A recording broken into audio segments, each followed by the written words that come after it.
Hey everybody, how's it going? I'm Pabs, the Rising VTuber and an artist, and today we're going to be continuing where we left off with the Kamen Rider 1 fan art.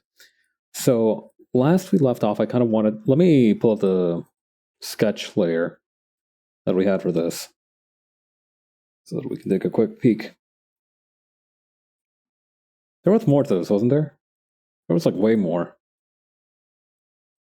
Where's the rest of the sketch? Oh, did I hide it away somewhere? That's not it, that's not it. Where? Oh, I'm guessing it's right here. Yeah, there we go. Huh. Why'd I move the guy all the way down here? I was probably being kind of like a little wishy-washy on like what I wanted him to be like.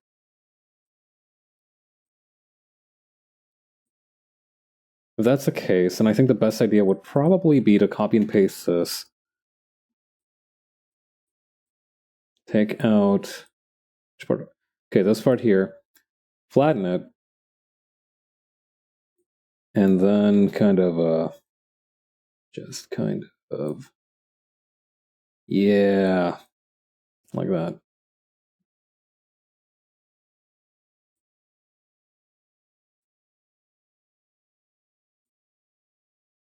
Getting the right angles on this is going to be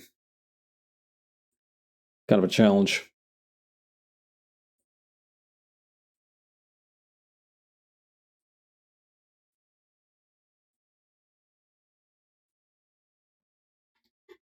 Hang on, can I just like rotate it? Is that on the table? Can I just rotate this thing?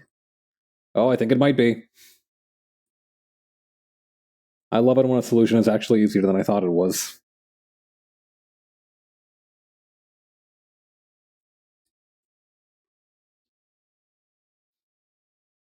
Alright, before we deal with that mess, though, we need to work on the actual flats of this. I also wanted to work a little bit more on the actual, like, armor, because, I don't know, something about the chest was bothering me. Like, even after I quit looking at it, something about the chest was bothering me. Let me copy and paste this layer first.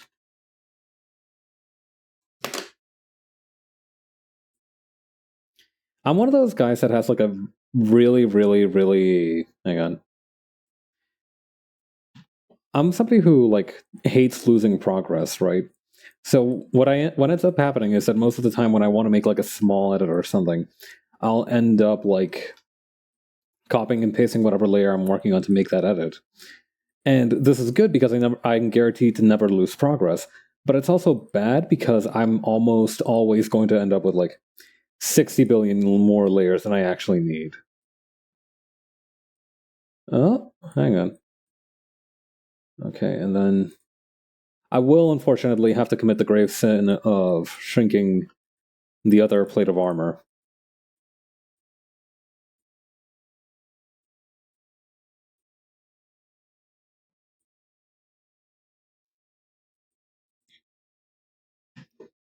Let's see.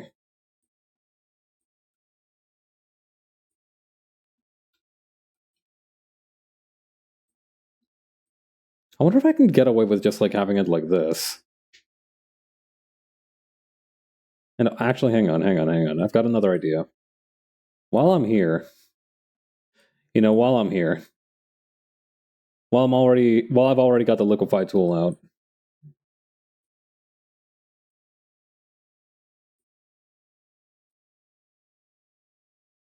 Kamen Rider, that's right. I'm not allowed. The country I live in doesn't actually have the rights to stream Shin Kamen Rider, so I've been coping. I've been doing what the kids these days call le coping. I don't know why it's always funny to me whenever somebody says like when somebody just uses like the French le, like le. I don't know, maybe it's like a remnant of the fact that I was like around for like that golden age of rage comics when that was still a super popular thing to do. Just call everything like le. I doubt that's very popular still. And I don't think I've actually seen anybody use that in quite some time, so I'm almost certain it's dead. But I am tired. I've only seen that animation once, but that the way that they said "I am tired" is just there forever now. Well then, take a nap. Take a nap. Zen fires missiles.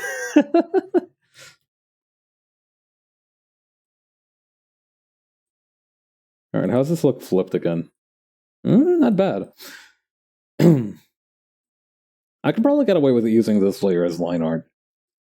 I've started getting much better at using like normal layers instead of raster layers as line art. I'm very proud of myself for this. It's very strange, right? Like earlier, a long time ago, I used to have. Okay, so it's kind of like a maroon. I was about to say maroon. That's not what that color is at all. For the record, feel like it's worth pointing out. That's not what that's this color is not maroon, like even remotely. I think it's because like it's the word maroon is very similar to the word marine, right? This is like an aquamarine color. I think that's the right term. Aquamarine. Tolerance, area scaling 1.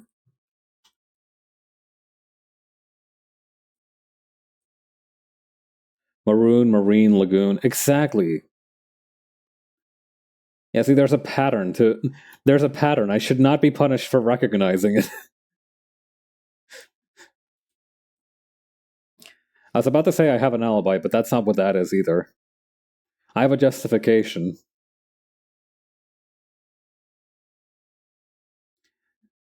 Alibi is one of those things. Is one of those words that I never understood where it came from either. It's probably like from some non-Latin phrase. Yeah, looking real lagoonish.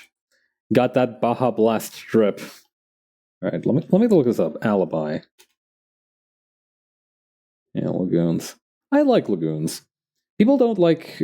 I know that some people don't like blackwater lakes, right? Those kinds of waters where you can't see the bottom. I'm actually quite a fan. All right, let's see. Alibi. Where's the etymology section on this sucker? Okay, so it is Latin. In Latin, alibi was an adverb that meant elsewhere. When the word was first adopted into English in the 18th century, it's still limited to its adverbial use.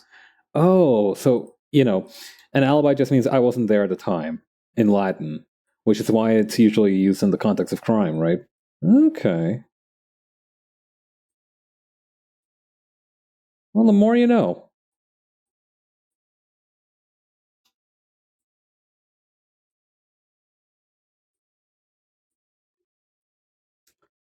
That's not the color I meant to use.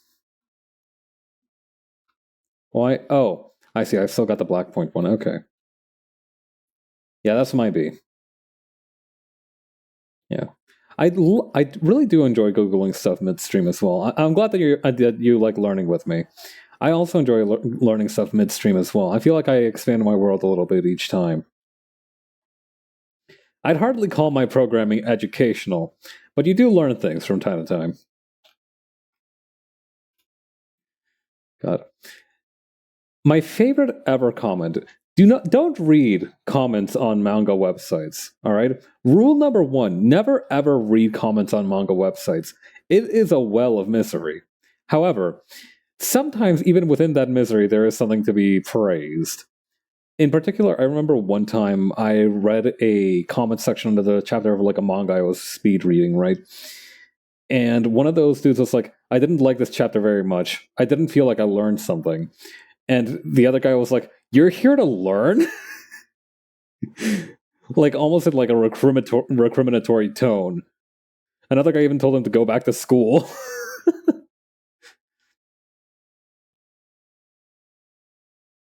It really does feel that way. Because what are you trying to learn in this? Like, it's not a bad thing to want to learn, but like here and now is now really when you want to do this.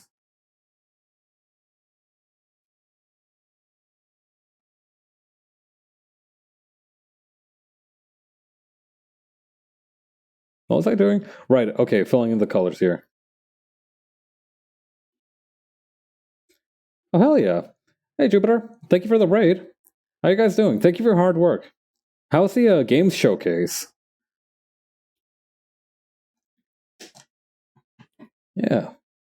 We move. Hell yeah. Oh, hi, Jay.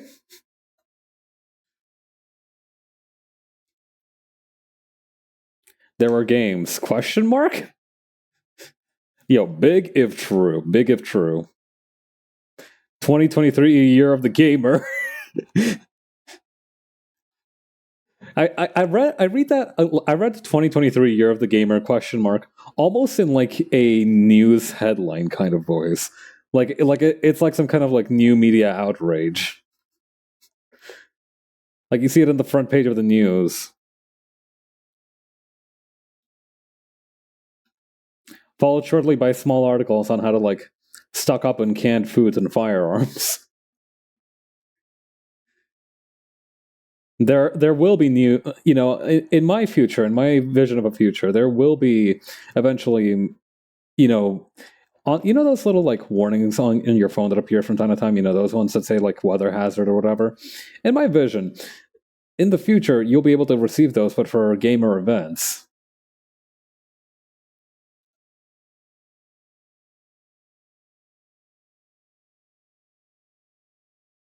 Let's see.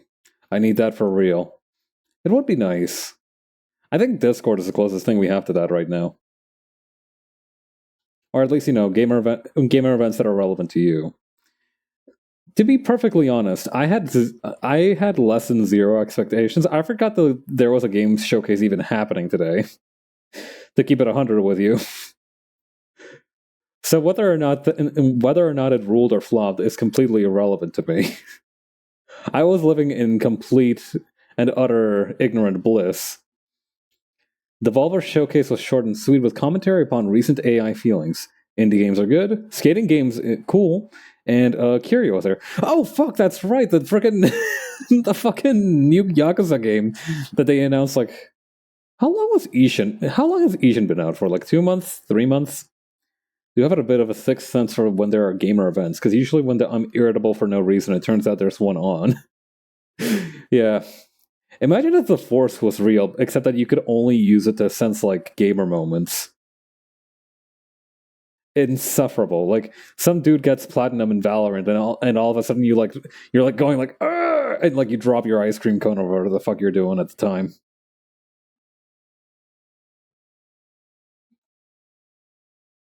Yakuza Gaiden something something man who erases name footage.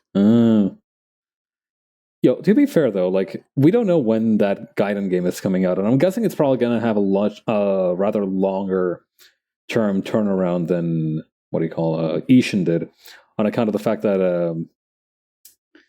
I'm guessing unless it's like a new third unheard of Yakuza spin-off that the West has just never seen before. I'm pretty sure that they won't have like actual stuff to work from like they did with Ishin. Didn't say it, but Kamen Rider, by the way, go Grandpa. Yeah. I only read the Kamen Rider manga, and I'm still a super huge fan of Takeshi Hongo. That dude was go Grandpa indeed, yeah. Love this dude. Would love to see the new movie. Let me take a look at the reference from the movie again. Okay, so it's slightly darker plate. Closer to the top. It's good. Now, I have heard very good things about it. I've heard like conflicting opinions, right? People were kind enough to not like post, explicit spoilers. They were just like posting their impressions and such. And for that, I do appreciate it. Um, from what I understood, like not everybody had like the same feelings towards it, but everybody was like, "Yeah, that was a good movie, though." The movie itself was enjoyable. Whether or not it was what people came to the theater expecting, I think was what varied. I think that's honestly a good thing.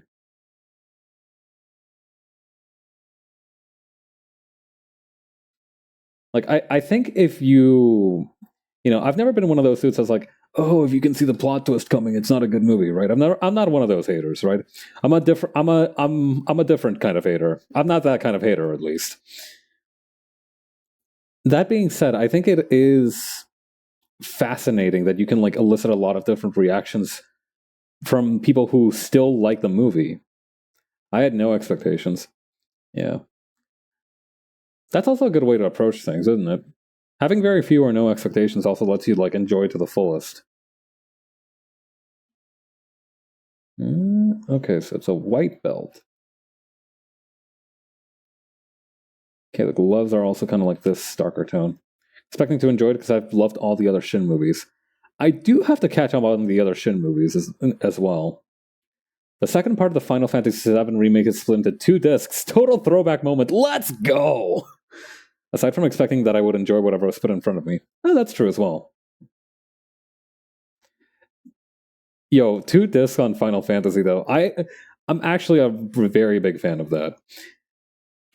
I didn't like. I tried to play Final Fantasy VII a long, long time ago, and I never, at the time I was very young and I didn't understand that like discs had like a maximum capacity, right? I thought like media was media was media, right? I thought they were all like GameCube discs and they could all fit the entire game into one cartridge. And PlayStation 1 in particular was one of those consoles that just the discs were not big enough. The technology wasn't quite there at the time that you could fit an entire game into one disc. Nowadays, you can fit as many games as you want into a disc. You got space for days, but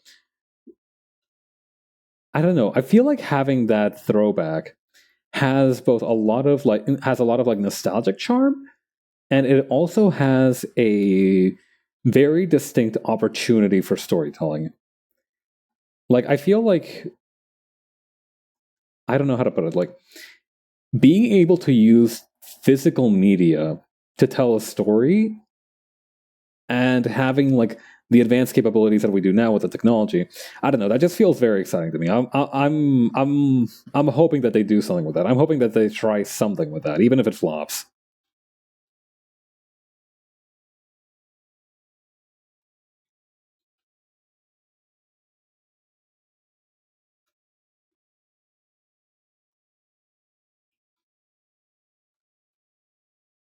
But yeah. Anyway, I do still have to watch Shin Godzilla and Shin Ultraman.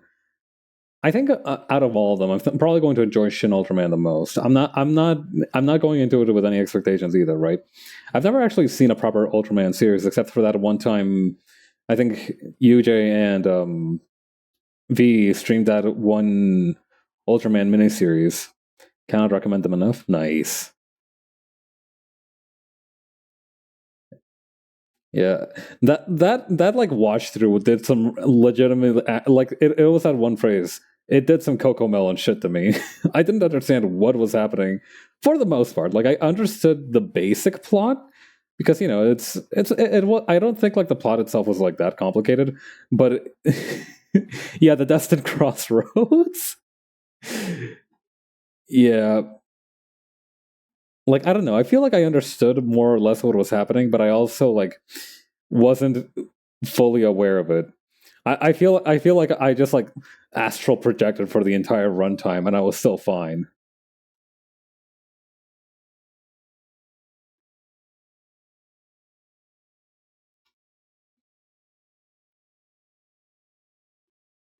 Forgot you watched that.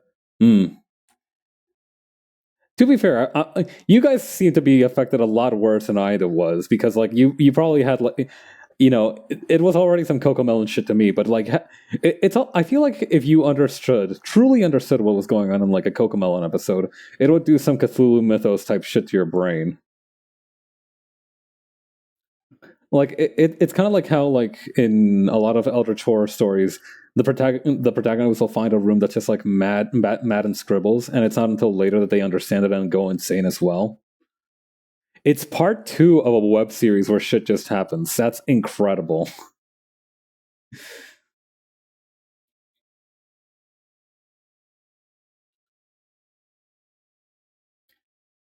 Yeah, Yeah, media where even newcomers can jump in is for pussies. I want a media where you need to have watched like 600 episodes to have even a crumb of context, and I want to not understand what's going on. I feel like that needs to happen to me again. I that used to happen all the time with video games. I feel like a lot of video games used to have like a lot of a stronger sense of continuity. And because I couldn't find or play the original game, I would just have to pick up the sequel and see what happens then. That's how I started Kamen Rider, kind of. Oh, did you watch like a crossover movie or like a mini series on it or something?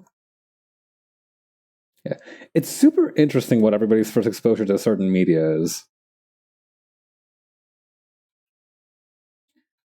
Sincerely, it's very magical, particularly when like they come to like really enjoy that media. I remember that there's this one Twitter artist that I follow. They did art for a game that came out recently called Roller Drome, which looks very interesting.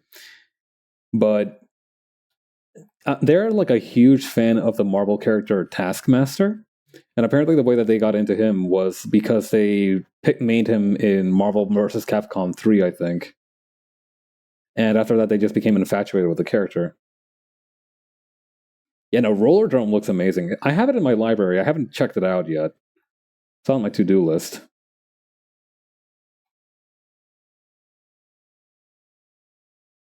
But yeah. Seeing how some people like get into a character and then immediately become very attached to them is super charming. I watched the 10th anniversary show, which is like 20 episodes shorter than most seasons, and it's mostly two-part arc, sort of recounting a bullet point version of the past shows. Oh wow! So you got like, I feel like that's almost like reading through the Wikipedia articles, the Wikipedia articles of the past seasons with visual aid. That's incredible. I love that. I used to do that all the time. Just read Wikipedia articles that summarized shows and TV movies, just knowing that I would never ever watch them. My favorite show is Xena, and I watch the seasons in the most unhinged order. Oh yeah, do tell.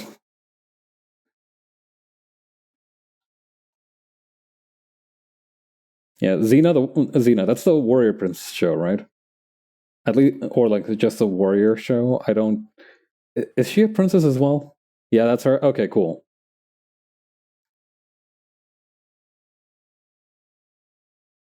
Yeah, it's important to distinguish a princess from a warrior princess, or just a warrior from a warrior princess. You see, one of them will demand that you call them Your Majesty. You see, she's not a princess, but that's still her name. I gotta start doing that shit. It's like reading a fan wiki by someone who only watched the show years ago and half remembers it because it's also like all alternate universes. That's juicy. That is really something. That's awesome. You must have been confused as fuck. But I do think that is like the funniest way you could be introduced to a series. God, that was like me when I was like, I ended up reading like fan fiction for a few shows that I never ended up watching. But that's fine because like most of the fan fiction fan fiction I ended up reading was like completely bastardizing the characterization anyway. So really nothing was lost. No value, nothing of value was really lost. If you make it your thing, then eventually people will just go, "Oh yeah, Xena, warrior princess." That's true.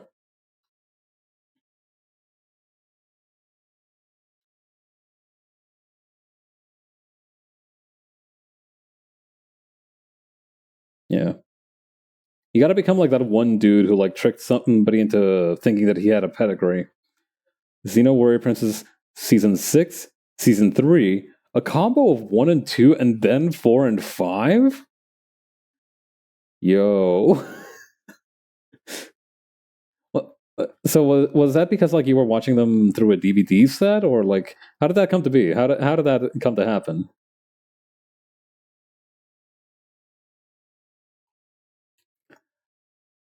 I don't. It might have been deliberate. If it's deliberate, it would be really funny. I only had season 6 that I found at a store. Ah, yeah, okay.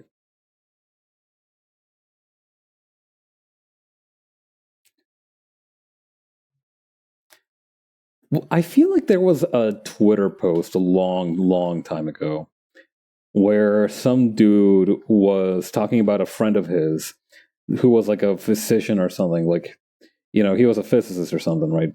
And he was like, modern media is too predictable. And, his friend obviously rolls his eyes and is like, okay, yeah, so what are you going to do about it?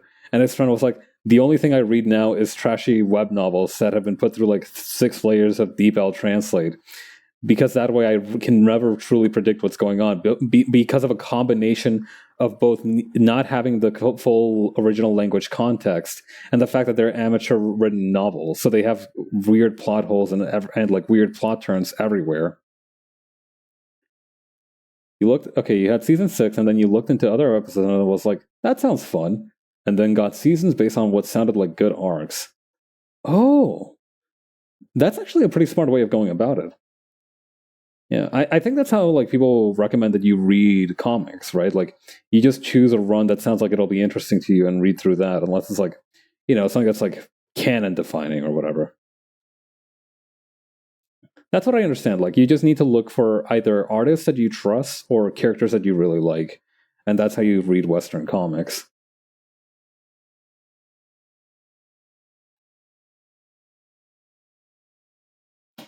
I'm imagining right now in my mind's eye a horrible alternate universe where it's kind of like the other way around. So we have like Spider-Man Chapter 1, and we have like, I don't know, the frickin' I don't know, like the Tatsuki Fujimoto run of like One Piece or whatever. I feel like that I feel like I don't know. I feel like that would be really interesting. First of all, because I feel like if all past canon events are relevant in like in a Western comics continuity, if you just like can't ever reboot, well, no, some manga do have reboots. The light Yagami that laughs. Ah!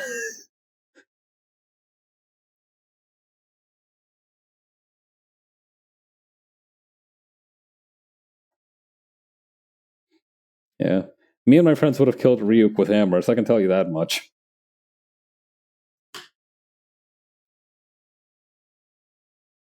Let's see. Remember the Netflix Death Note movie? Remember how that was like a huge, not even a huge thing, but like something people thought about for like 5 seconds and then it went by? Like, I feel like it just barely had any acknowledgement. I feel like that was one of those things that had true, absolute nothing burger of an impact on society. Yeah, the light you got me that laughs is just the Netflix Death Note movie. Literally forgot until you said it. Oh lordy.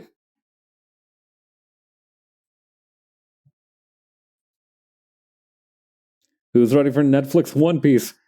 If Netflix ever makes a One Piece live action and doesn't do a modernized take on the One Piece rap, it is dead to me. All right, Cowboy Bebop happened. Wait, oh my god, didn't it? Oh shit, it did. I forgot about the Netflix adaptation of or the live adaptation of Cowboy Bebop.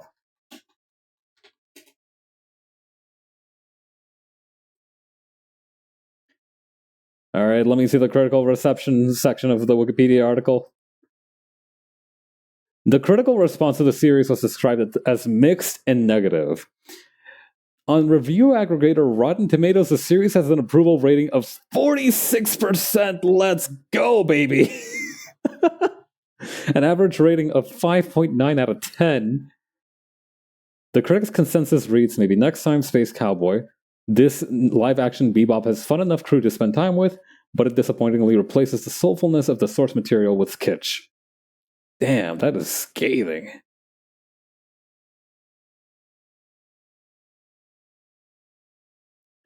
Although it is mixed, though. It is a bit of a mixed bag, because like there's another place called Total Film that gave it 4 stars out of 5.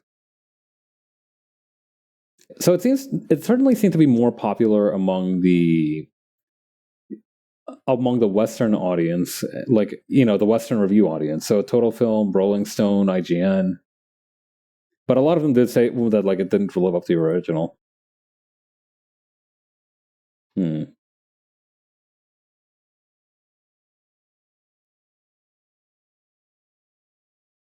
But yeah, I did completely forget that Cowboy Bebop happened.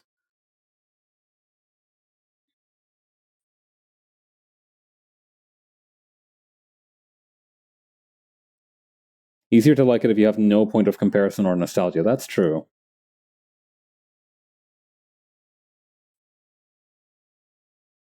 Although a lot of these reviews do make reference to the source material. So I'm guessing that, maybe it's either that they didn't actually watch the source material, or maybe they just weren't paying hard enough attention.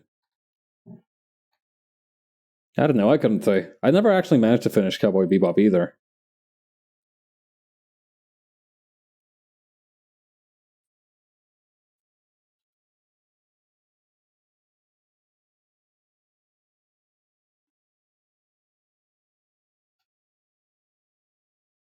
Guy who read the manga. Oh wait, was there a Cowboy Bebop manga? Hang on. Well, there had to have been, right? It's like one of the biggest things ever. Let me see here.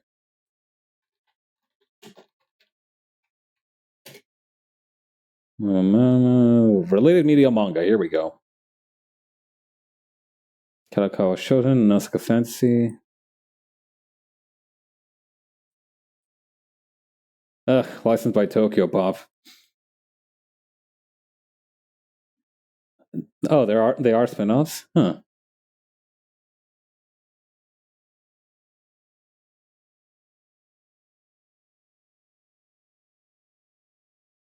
That's interesting. Yeah. I do find that it's like definitely older media. I said earlier, right, that like, oh yeah, imagine if like, with Japanese manga it's easier to know when to start reading because you just start at chapter one. I find that with older media it is more likely to have had reboots and spin-offs and all that. Even with modern media, you're not really safe from spin-offs and reboots. Or at least not spin-offs. Forgetting which one of them surprised me by confirming Spike as East Asian? Huh. Is it canon? Who knows? Yeah. The more important question is, would it matter? Because I think if you had a good time with the manga, or if you had a good time with the TV show, you can read the manga and like ignore it, I think. Or you can watch a TV show. Well, you probably can't watch a TV show and ignore it. I think there are some people who like would get very pissy at that, but that doesn't mean you can't do that either. I do feel like Cowboy Bebop is one of those ones that's like super, super, super influential. So people will get mad if you like not even like shit talk it, but like even indirectly kind of insult it.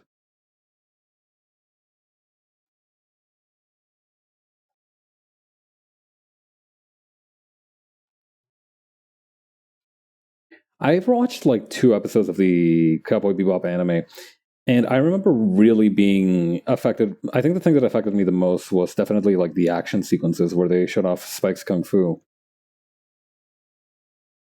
The fight scenes are so good.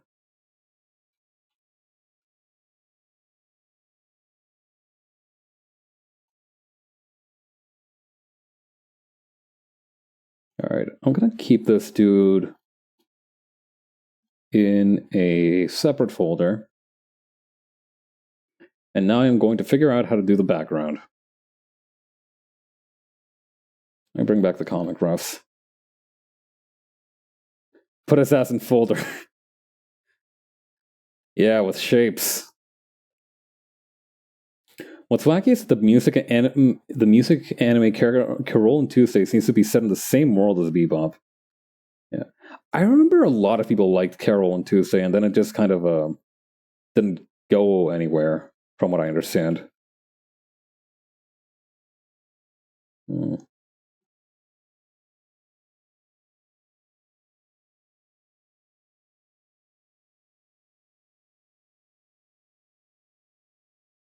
Okay. So here's what we're going to need. We're going to need 6 circles, and then we'll go from there.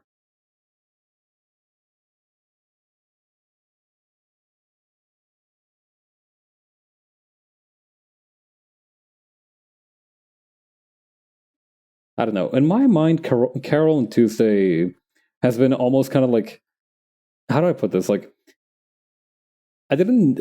I think like I knew about Carol and Tuesday, and then I heard about that one anime where like Juga Leon gets teleported to present day Japan. I think it's called like Your Boy Kong Ming, based on Juga Leon's courtesy name, and that kind of replaced it in my kind of brain space.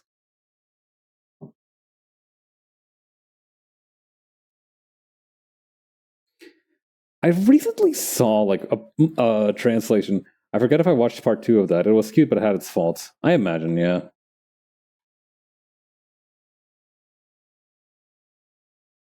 Definitely had a catchy theme to him, though.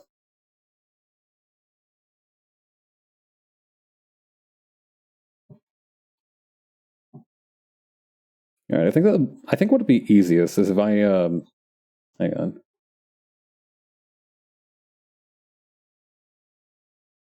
Oh, that being Tuesday, not Kong Min. Well, I imagine that's also true of Carol and Tuesday is the thing.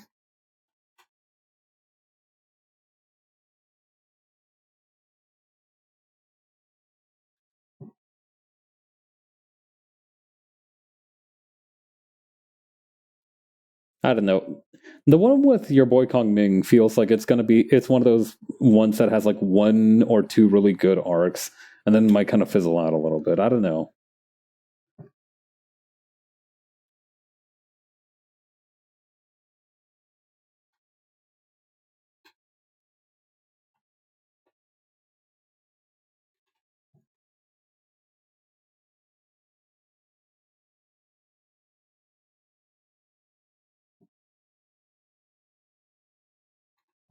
Okay, bring this here.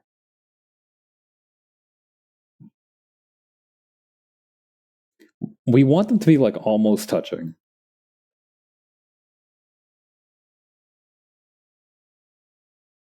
Almost. Very nearly, but not quite.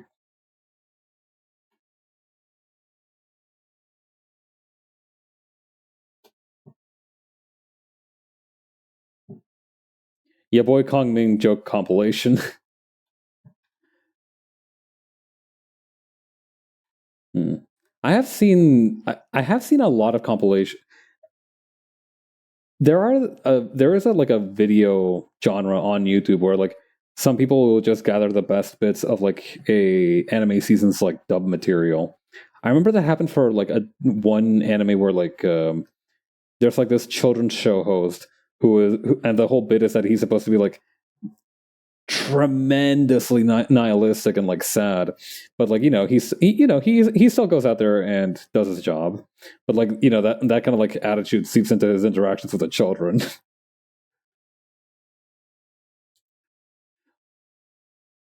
I forgot what the name of that series was. It did. I remember like not really enjoying it because it felt really mean spirited. Totally random. Have you ever watched or read Saint Young Men? I've seen a few screen caps of it. I've never actually read it.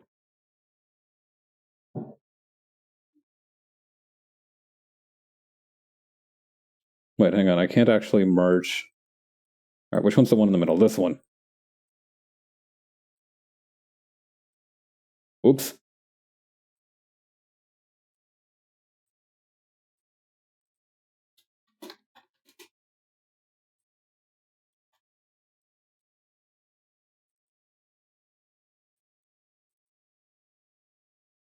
But yeah, I do remember seeing this one Tumblr post flying around where they're all kind of hanging out in the sauna, right? And you know, the Buddha's just kind of hanging out there, and it's like, oh, wait, I don't remember why like a gangster ended up like talking to Big J, but I do remember that like they eventually ended up getting into this conversation about escaping prison, and like eventually, you know, he was like, "It was the will of my father to get me out," and everybody just the room immediately went silent. That is the one part I've seen of Saint Young Men.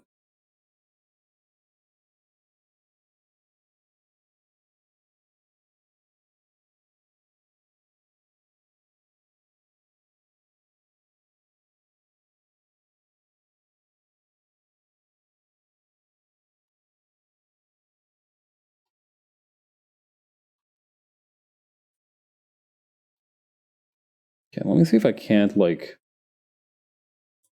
twist this a little bit.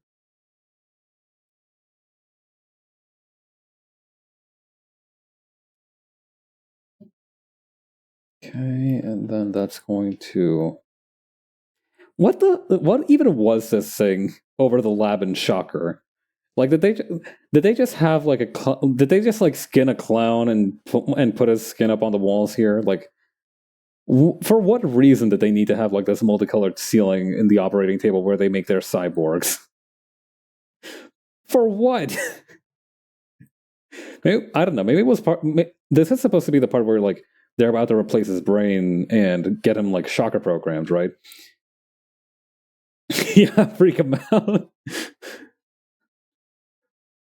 God, having a bad trip while you're getting turned into a cyborg must be among the top 10 worst experiences you could have.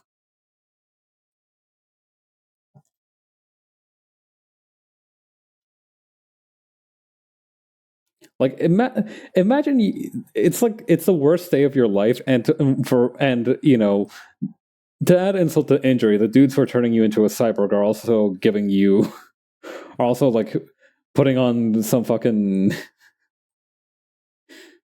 Microsoft music player visualizer shit overhead in your surgical room.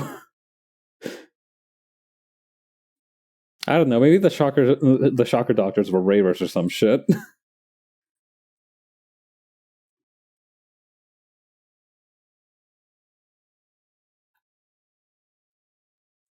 Yeah, the real reason a lot of like respectable medical staff joined Shocker isn't because like they wouldn't allow and nobody else would let them do their research. It's because Shocker was the only one who let them play hard bass while they were conducting surgery. Are there actual rules about like what music you can and cannot play during surgery? Like I imagine you can't play very much music during surgery. You know, I feel like that's not the right environment to get kind of like get funky with it. You know, even respectfully, I don't think you should be allowed to like get funky with it in the surgical operating table. Another one bites the dust. Yeah, that's definitely not allowed.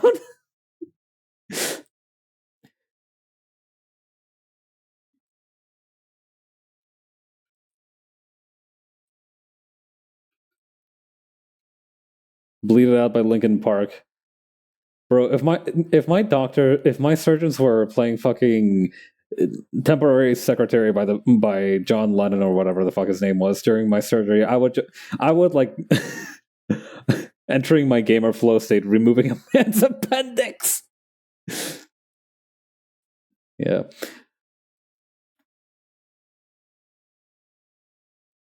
It has been scientifically proven that gamer pop-offs introduce a state of mind identical to the kind of meditative concentration in like an emergency room operating table.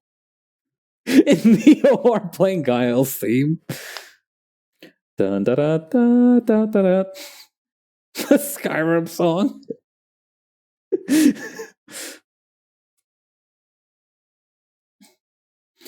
what was that like one weird sex jam that one redditor had, like Sabad, whatever the fuck the name of the song was, like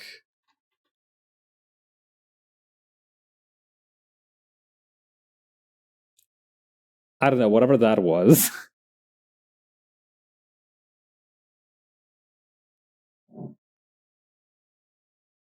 Conversely, if my surgeon started playing like I don't know, "We Are the Union" while they were losing me, I think I would pull through. I think I'd come back just in case.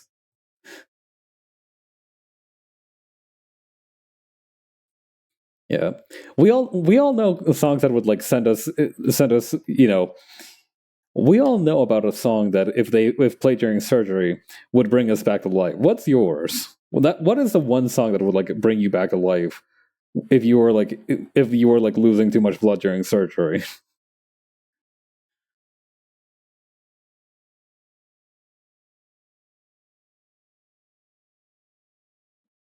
If I had to choose one, I don't. Which one would be the one that I choose?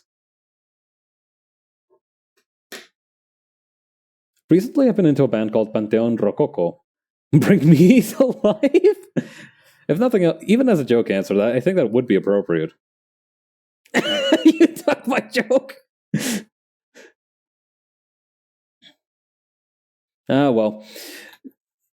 Unfortunately, since you both made the same joke, I will have to pull a King Solomon and make you, and either one of you can take the joke, or we can split the joke in half, and you can both keep one half of the joke. Had to make sure that was the title and not wake me up inside.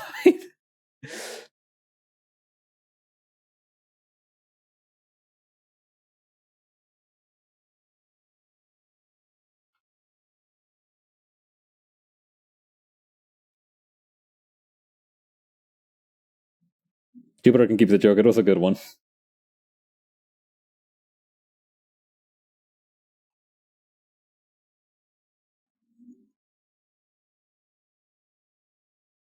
Let's see.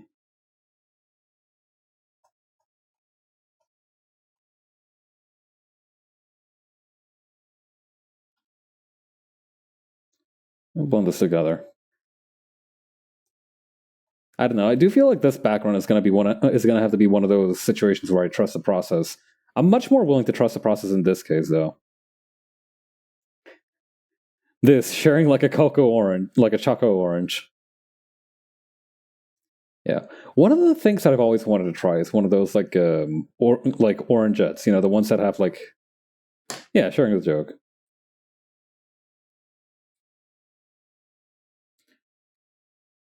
Like, hang on.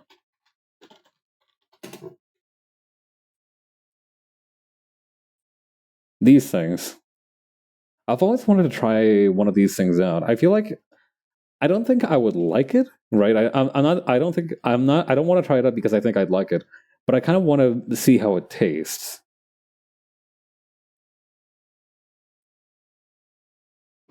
I'm a big fan of dried fruit, so maybe I'd be right up my alley.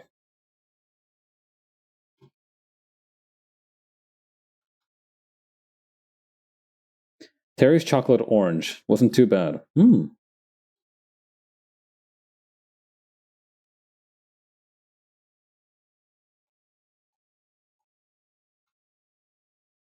yeah.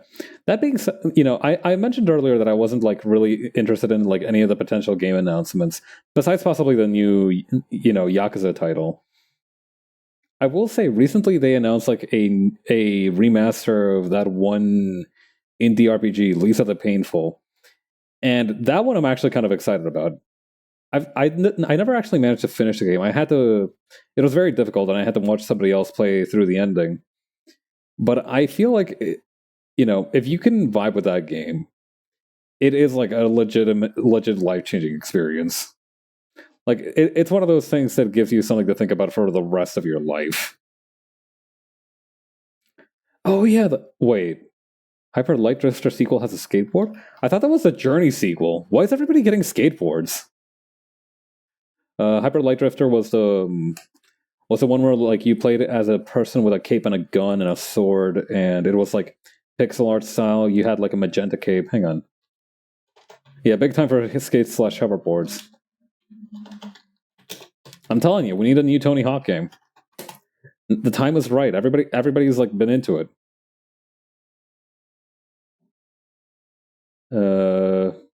This yeah. Let me see. This one. Here we go. New one's 3D. Let's go. Oh, actually, hold on. Let's not go. Hang on. Maybe I should watch a trailer or something. Maybe I should like watch the trailer for it, yeah, because I don't think. I'm not gonna lie with you. I did not have a easy time with the original Hyper Light Drifter. So I'm not sure like making it 3D would make it any easier. I'm a little worried about what that's going to do for the difficulty and the challenge.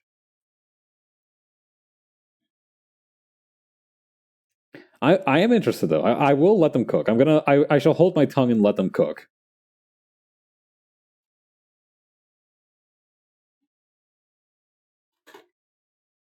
Is there like a fisheye lens effect? Yeah, there is. Okay.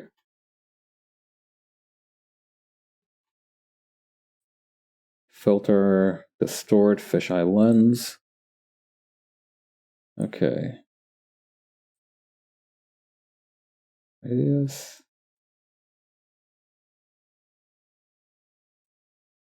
Wait. Oh, okay. Maybe like this. Uh. If it's anything like Risk of Rain, going to be a 3D roguelike, sequel might make it easier. Oh, yeah. It occurs to this one that I've never played the original Risk of Rain or the sequel. I have seen some people play it though. I remember I once tuned into a stream where somebody installed a mod that let you play as Goku, which I find very charming. I enjoyed that. Hang on. I need to compress. I kind of like want to compress this gradient that I've made, right? I wonder what the best way to do that is.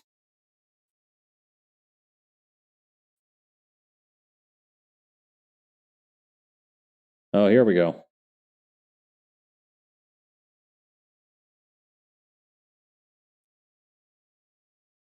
Oh, that's a new symbol. What's that? Oh, compress. It's like a bunch of arrows pointing inward. I see. The Unicode Consortium does it again.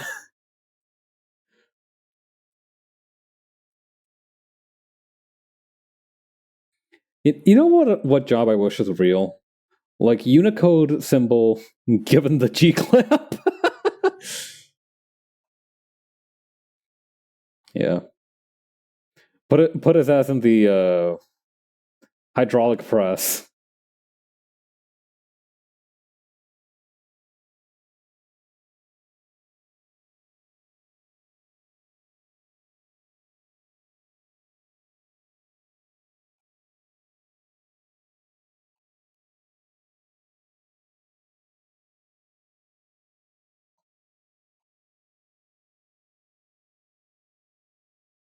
Okay. Let's spawn these suckers around.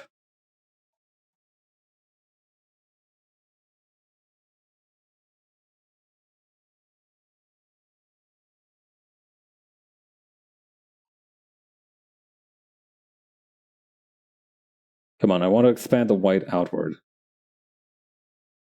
Let me add a few more strokes of white.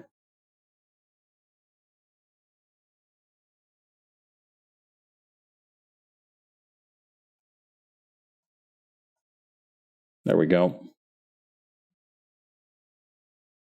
And then with the liquefy brush.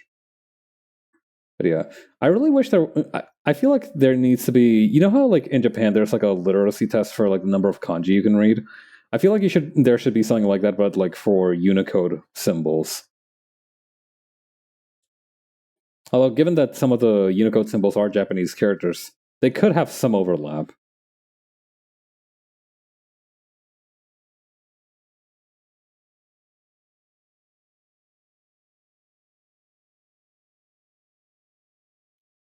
Let's see. Yeah. I'd probably get a decent score on that. I spent a lot of time reading emoji names. Yeah. I remember reading like the like requirements for that kanji literacy test a long time ago. They were really fascinating, actually. Kanji grading Wikipedia. Like I think like you needed a hang on.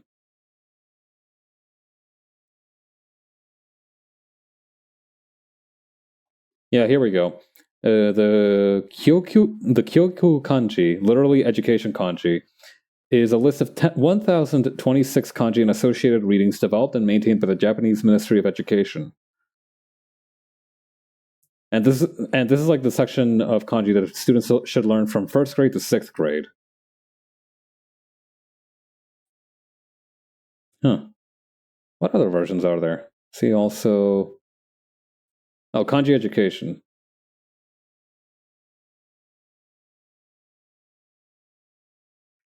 Okay, and then the Joyo kanji are the ones that you'd need to like read a newspaper. I see. Huh. Yeah. Going from a language that has as an established alphabet to like a language which literally has kind of that rote memorization, because you do need to memorize like vocabulary and everything, but for languages that don't use like the Roman alphabet, or I don't know, whatever you'd call the alphabet that English uses, it's a little bit more interesting. It's a little bit spicier. I find that it adds an interesting level of depth, but I don't have that kind of time to learn.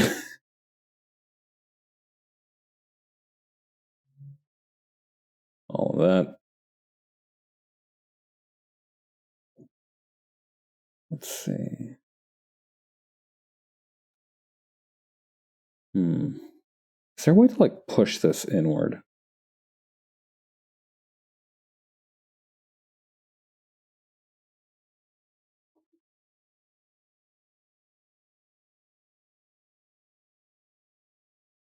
Okay, that should do it. And then let's kind of expand this a little bit.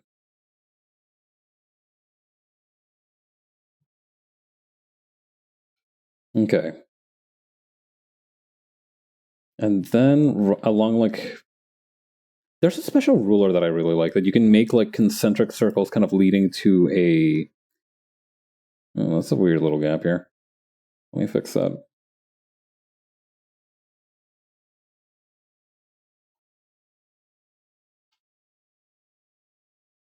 Anyway, yeah, there is one of my favorite rulers is this one ruler here. You go to like special ruler,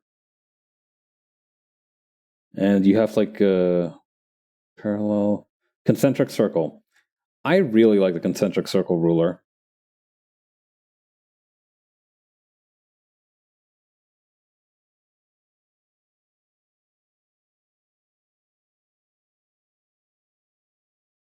Let me adjust it a little bit first.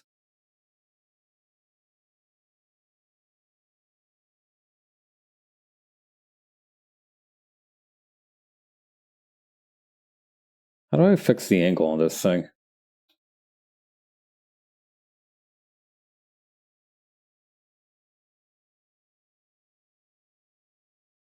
Oh, here we go.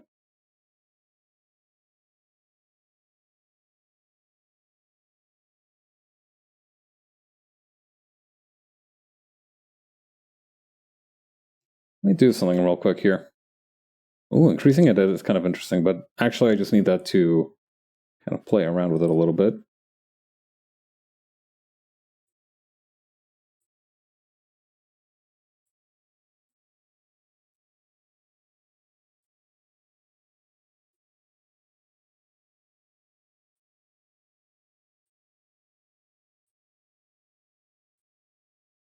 Okay, what do I need to do to make this like almost but not quite white? There we go. Okay.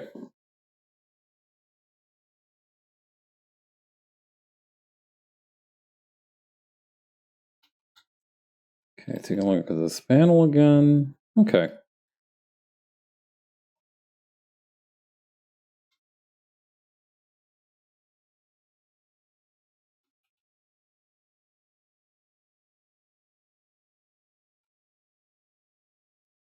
Lower the thickness on this a little bit, I think.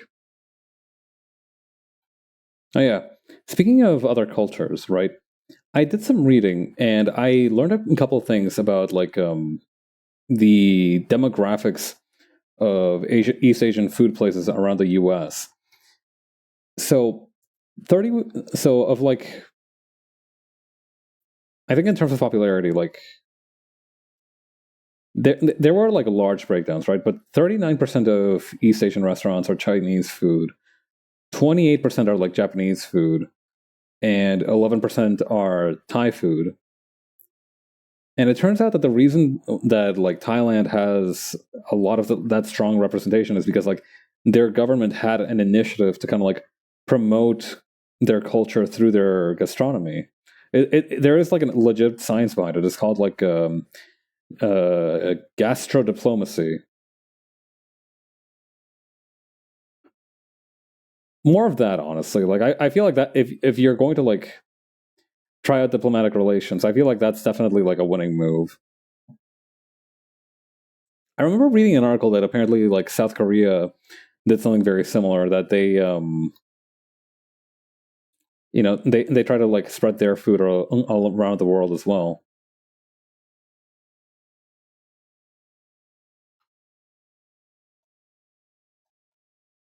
But yeah, I do like that as an idea, right? Like I do enjoy that concept that like yeah, you know, our cultural relations might not be the best, but we can fix them like one meal at a time. I feel like that's what's going to unite us for real.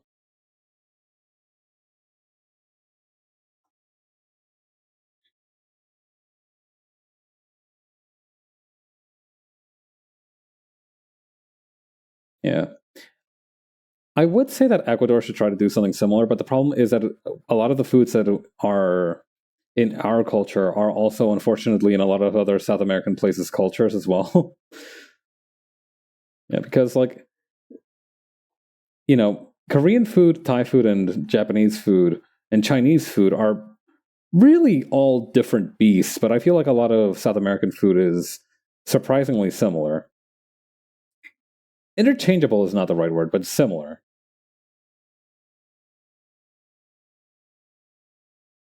Except for names. Raph and I have had like ungentlemanly discussions about whether we should call them patacones or tostones. You know, and patacones is like the way I say it, and then like if you call them tostones, well, the thing is, then you're wrong. But you do you.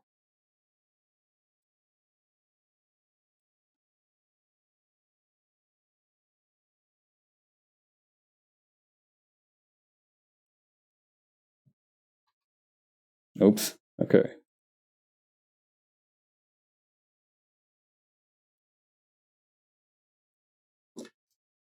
Listen, every day of the week I will throw down the gauntlet. They're not called tostones. All right.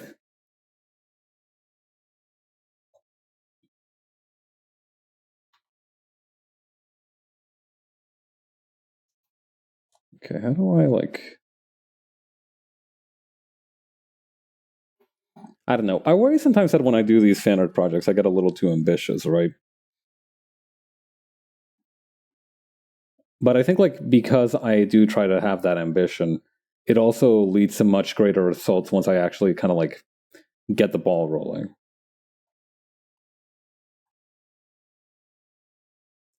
Let's see.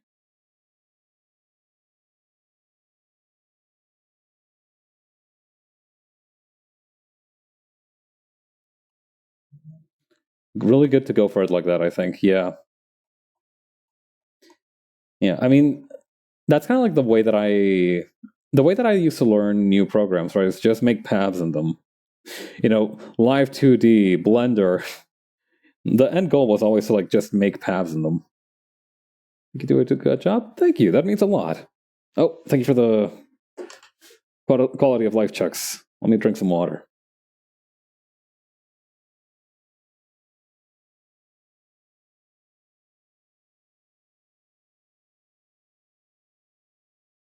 Right, then where were we? Yeah. Oh, hell yeah, Rice Beef Summon. It's been a while since we've seen one of those. Let me get that thing in here.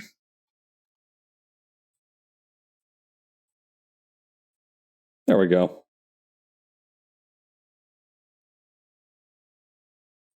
Beast acquired.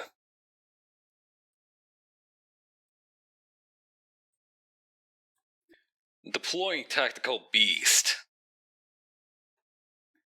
Jason Bastard of the Earth. I remember that somebody I know got in trouble in primary school for saying the name of a certain rice cake. Oh.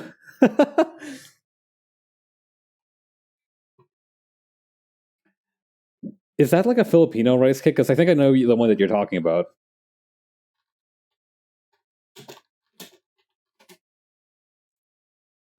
Or like, I remember seeing like, see, yeah, like,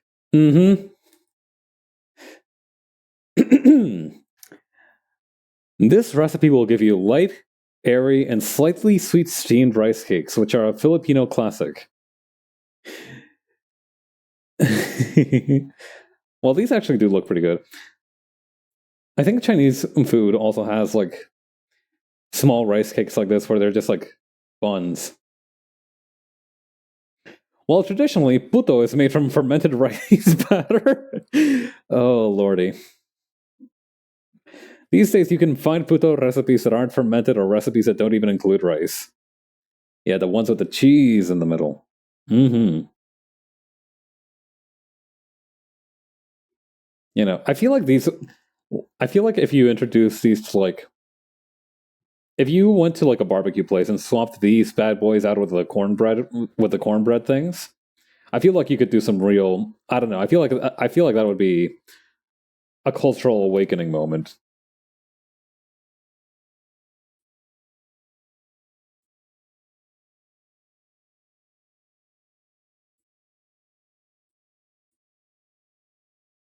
Yeah, go into the rat and Cracker Barrel and nefariously replacing all their biscuits with these things.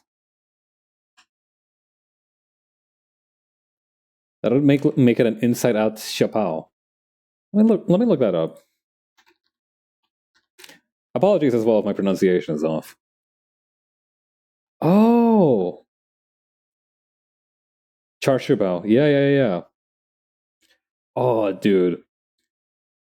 You know what the U.S. street food culture desperately needs, or like the North American street food culture in general, bouts of places. Like, I used to live near a place where you could get like these. There was like this old Chinese lady selling like three different kinds of bouts of bun. Like, she had like veggie, she had chicken, she had like pork, and like you could get like five of these for less than $10, less than $15. That was a life. You know, two of these bad boys, that's basically a meal. Like, these are very filling. So yeah. So the Filipino I'm sad because I wanted one of those at the restaurant I went to, but it was very disappointing. That's the saddest fucking thing I've ever heard, dude. I am so sorry. I am sorry your restaurant fumbled the bow.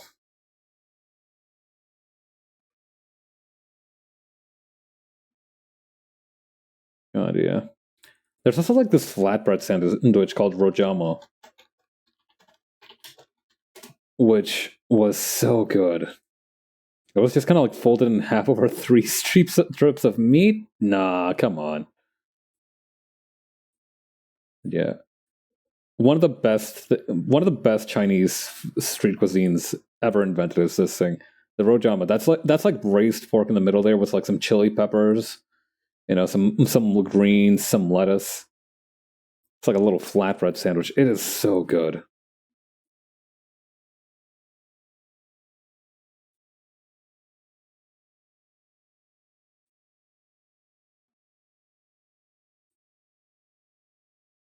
All right.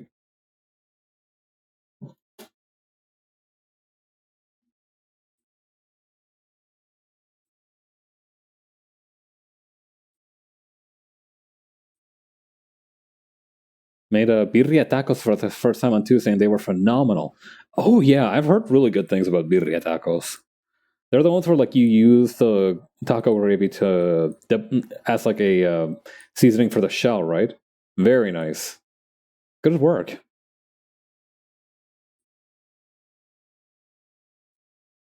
I'm glad that those came out really good for you. I feel like birria tacos are one of those things that where it's like very difficult to overhype them. I miss her so bad. Duck bow stand it closed. Oh my god, yeah, that's a love you're gonna be mourning for the rest of your life. That's gonna be like that's like Baka Mitai levels. That's like Kiryu singing sadly in a bar levels kind of regret. Use the oil to coat the tortilla and then fry it up. Very nice. Tortilla. Dude, I used to love munching on tortillas as a kid. Like I would just like you could just like hand me a roasted tortilla and I would like munch on that sucker for days. To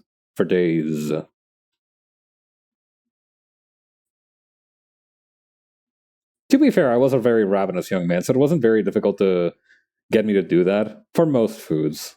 For a lot of foods, actually, I was a very picky eater, but I grew out of that. But tortillas, I could tear apart.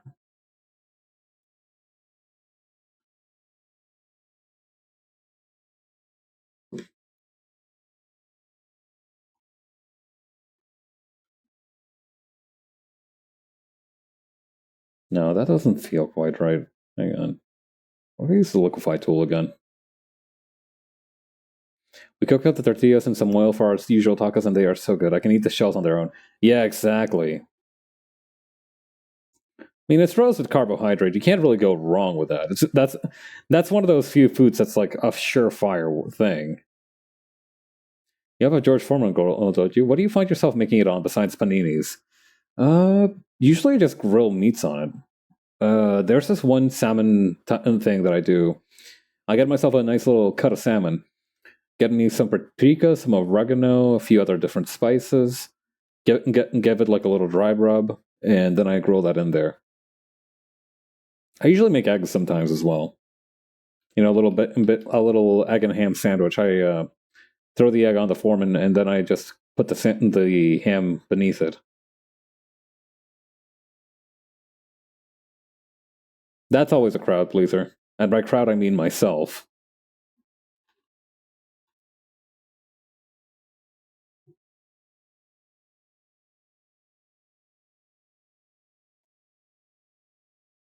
All right, where is the... Oh, here we go, the panel.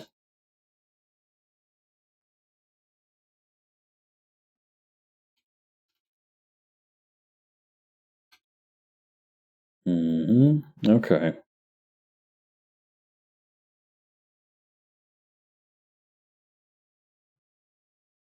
So I think the next challenge is figuring out how to do those like colorful dots. I love making satay skewers with thigh meat on there. Ooh, let me look up what satay skewers look like. Yo, that looks really good.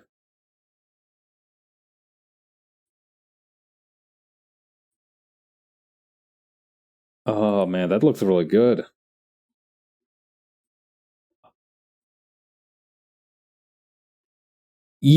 When you see like this like slight char on the meat or whatever you're eating, that's how you know it's gonna be fire. That little like caramelization right there. That's it. That's what you're looking for. Not sure about the like raw slices of onion back here. What I don't know what this presentation's supposed to be. This is throwing me off a little bit from the whole thing. Like I feel like you would put the onion on the skewer while you were grilling it, but maybe this person's just like eating them like that. I know. Like Outback Steakhouse had those bloomin' onion things. Yeah, Jupiter. I think like you do deserve to be like the Filipino BBQ ambassador. YouTube poop out wow it's made 3 voice. Wow, I'm hungry. Yeah, the bloomin' onion. This thing always seemed to me like some kind of culinary marvel. If you can find a place, they can be kind of scarce depending on where you are. Is there a Filipino grill place near where I live? I'll have to look that up. Yeah, but yeah, the bloomin' onion always seemed to me like a technological marvel of cooking. Like the idea, like it's just such an elegant idea. And to be perfectly honest, I really like the idea of just like having this like almost flour of what is essentially grease, but like, good tasting grease. I'm not that big of a fan of onion rings. I don't actually enjoy onion rings too much. I just prefer regular fries. Don't generally like onion. That's valid. That's valid. Yeah. Onion and garlic are like two big staples of like my house's cooking. So I have a bit of a personal affection for them.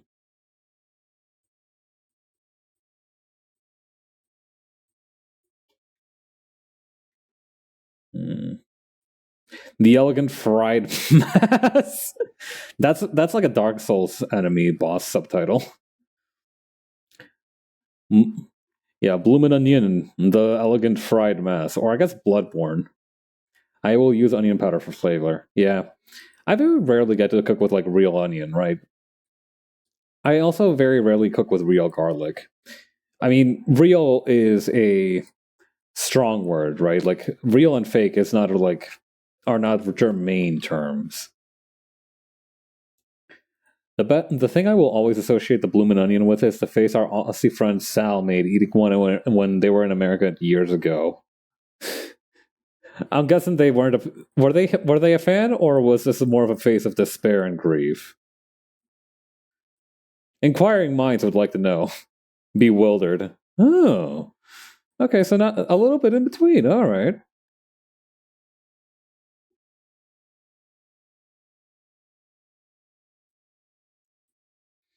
Sauteing onions like there's no tomorrow, but I do confess to using jarred minced garlic.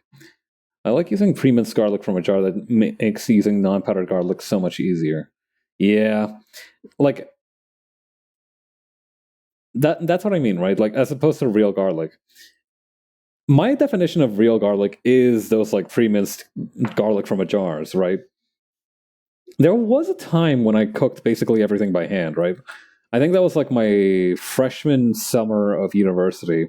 I got like a kitchenette all to myself, and I was really excited to kind of start cooking. And at that point, I like used to like hand mince everything. I used to get like onions up in there. I used to get garlic up in there, and now I just use garlic powder.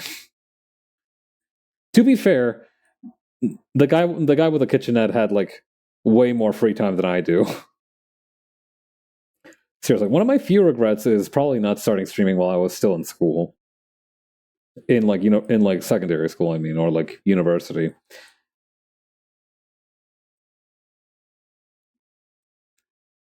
Shit sleep schedule, very lots of free time, crappy internet connection, but I can circumvent that. I would have been killing it.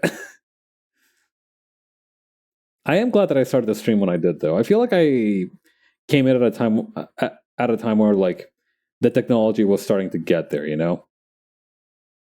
Like obviously Live 2D and like what do you call VTube Studio and all that had been around for like a while by that point, right? Like people like when I was still in school, people were already like making the Kiryu Coco had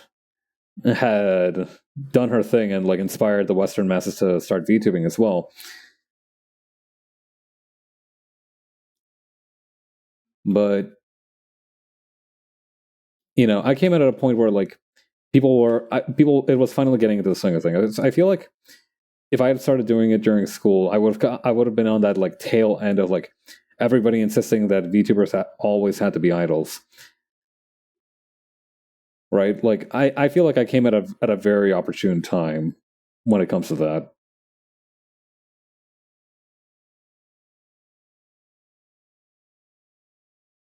Let me see. I think I have some kind of like weird dot brush that I could use for this. Eh, somewhere around here. Anyone that's just like dots, just dots, or like circles.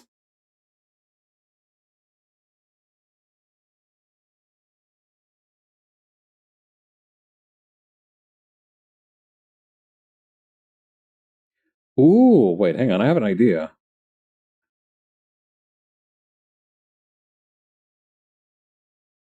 All right, let me see here.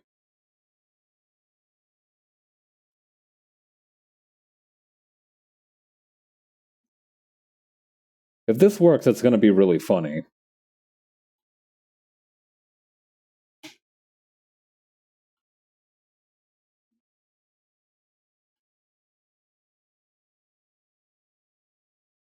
Whoops. That's a jump scare.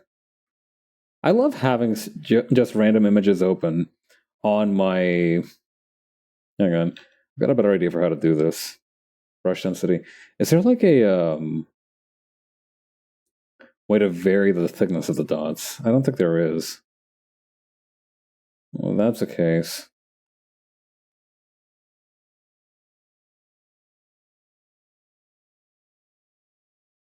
Okay, I need like particle size bigger, particle density less dense. We can make this a little bit bigger.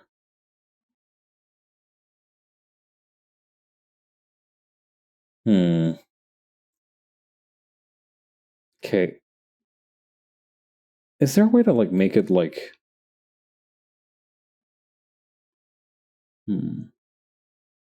Wait, I could just use the freaking ellipse brush. Oh, today I am a genius. Okay, so here's how we're gonna do it. We are going to... Hang on. Alright, let's see. Okay, so we got light blue, dark blue, red, green, and yellow. Okay, so we got dark blue, we need light blue.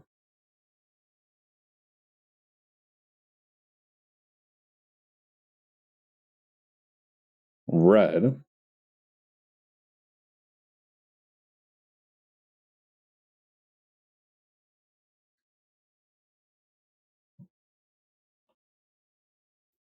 Green.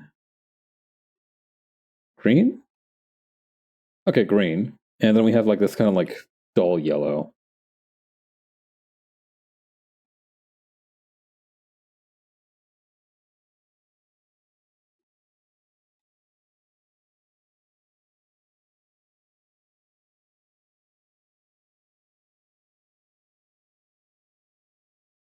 Yeah.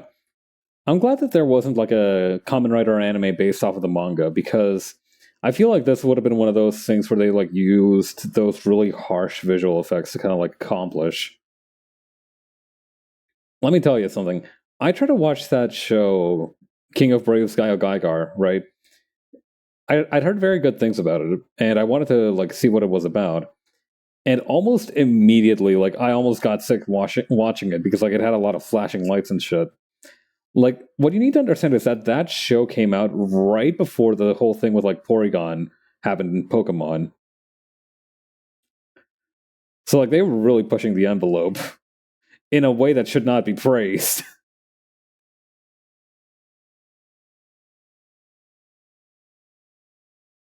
Interesting show though. I liked it. You know, the few episodes I managed to watch.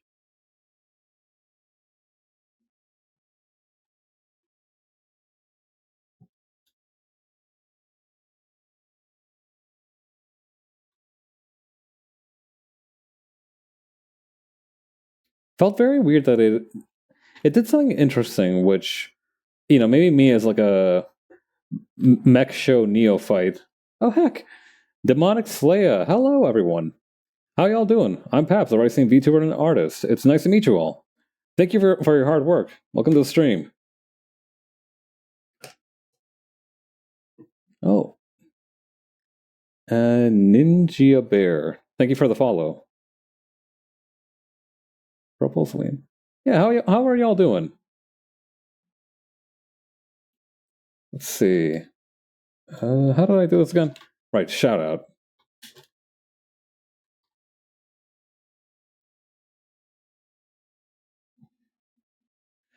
Oh, I did it. They got the name night right? Let's go!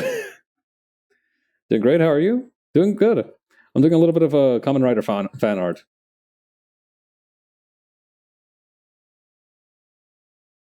Oh, thank you for the follow. Dang, lots of new follows. Thank you, everyone.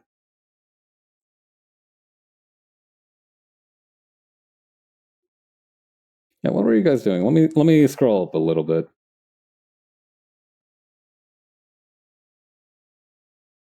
Doing fine. A bit sad because of what we watched. Oh, what happened? Hang on. Uh.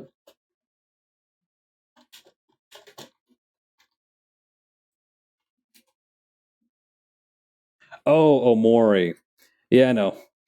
I haven't played that game yet, but I do know that it has a few scenes that'll really get you. Oh, you ended on Mori, huh? That must be very emotional. I know that game deals with a lot of heavy topics. Good work out there. Oh, that circle.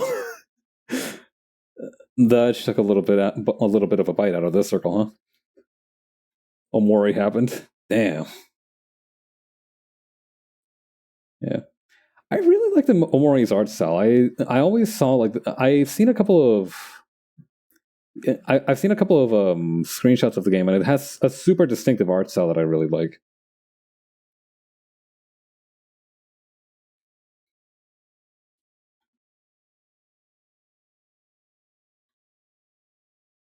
Let's see. I played the game before, but really wanted her to play it and get to see her reactions. Live subtitles. What is this voodoo magic? It's a really cool plugin. I highly recommend it. It's really nice to see, like, how do I put this? I find it very convenient as a streamer to have live subtitles because that way I know that it's kind of working.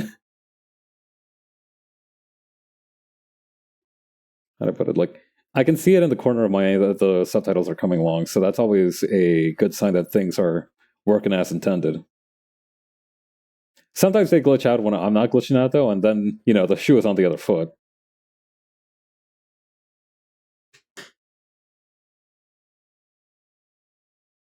Oh, okay. You played the game before, but really wanted her to play it and see her reaction. Yeah, no, I, I get what you mean. Like, it's always a really big thrill when like somebody you know or a streamer that you know is playing a game that you're a really big fan of. Let's see if I can put an order for that boss for t-shirts this weekend. Nice.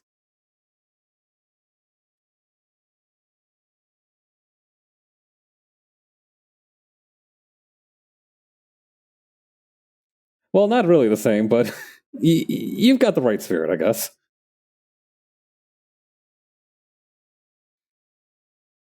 But yeah, it's always cool seeing a streamer play a game that you're familiar with.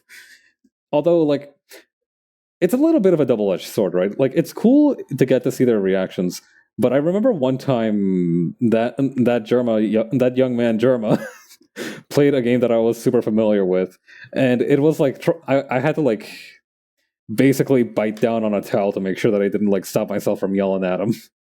It was a VOD too, so it's not like he could have listened, but like, you know what I mean.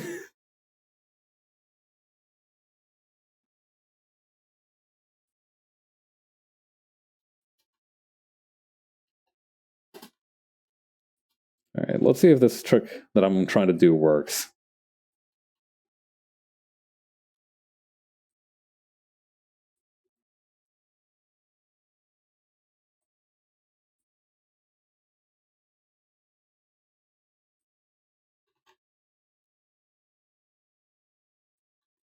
I feel like I'm just I've just I feel like he's just like rolling around in a big pile of M&Ms.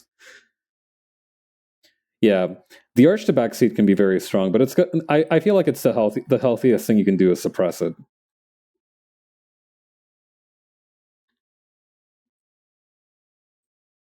Or if nothing else, like, make sure you ask permission before you try and backseat, right? Common courtesies and all that. Jerma doesn't exist. He can't hurt us. Yeah, I have heard tales of just this Jerma. Supposedly he died on this very night 3 years ago today. On clear nights, sometimes you can hear his screams. I'm just fooling.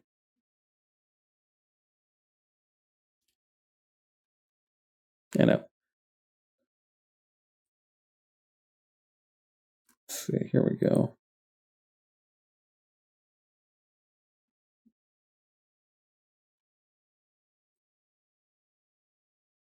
Sometimes I do forget the like.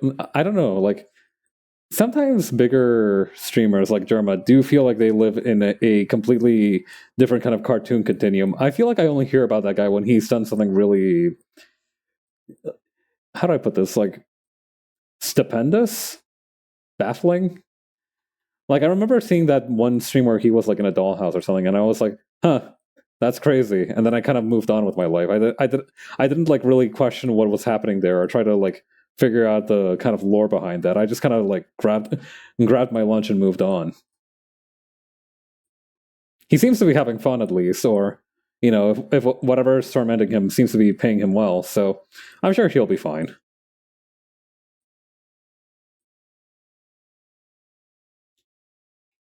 Since we were talking barbecue earlier, what grilled or adjacent meat makes you nostalgic? Oh man, really? Hmm. What kind of grilled meat makes me nostalgic? When I was a kid, right? This isn't a grilled meat; it's a fried dish.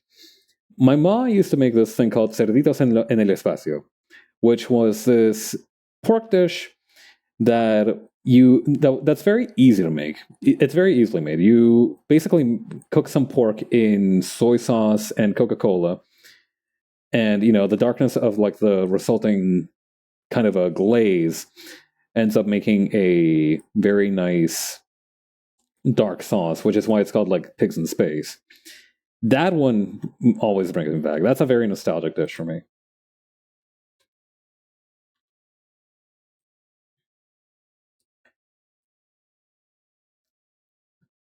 Yeah. I do remember the one steak meal, the one grilled food I will never ever forget. Wasn't a specific dish, but it was a dish that I ate. So one time I was visiting my family back home, and why did the emote do that? Yeah, one time I was visiting my family back home, right? And time differences between like when we left and when we arrived meant that we ended up just arriving at like the middle of the night. It was like 1 a.m., 2 a.m. It was some crazy time. Maybe 10 p.m. I don't know. It was very late at night. And I remember that like either a friend of the family, either a family member, I don't remember their exact identity, but somebody essentially kind of like housed us for the night. And to kind of like celebrate us coming back, what they did is that they had a little grill out. They had some meat they were gonna cook. I don't remember if they prepared us for us specifically. They must have. I feel like that's a very weird thing to just be able to like do on a whim. But they kicked up the grill. They cooked us a steak, and that steak was like I was like 8, 9. I was very young, and just like the kindness that I felt radiating from that meat, the kind of like care and like, you're like 6 or 7. You've been on a plane for like 13 or so fucking hours. It's been a long journey. You're a little bit crabby. Your ears were, if your hypothetical ears, you know. The air pressure in the plane still affected me. I don't have ears, but it still affected me. You had just had like the worst 13 hours of your life, and like you come and then you go to like some stranger's place. You don't remember this person, and they cook you like the best steak you've eaten. That's the one steak I'll never forget. God, like it really is just like the kindness of other people that when like it's those little things, right? Like the kindness of others when they help you out. Like the person who cooked that steak probably remembers it as well, but like to them it's not nearly as like life defining as it was for me. Maybe it was, maybe it wasn't, but I feel like I like that's what it was. That's what it's all about.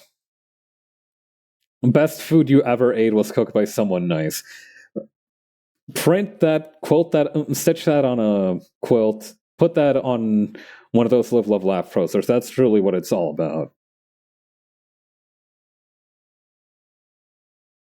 Okay, where the Wait, maybe I'm looking for like a different effect. Hang on.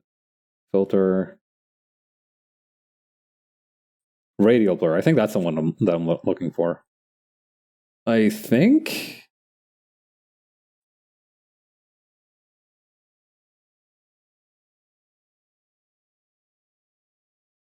No, that's not it.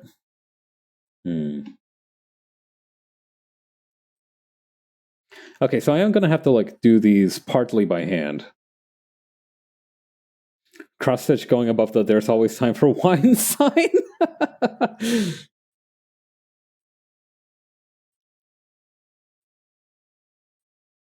I don't know. Is that like is that like, hang on. I'm thinking of like a very specific kind of decoration style, like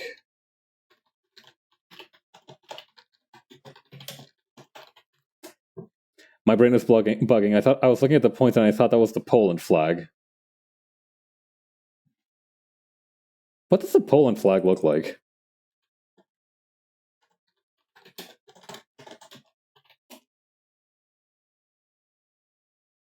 You know what?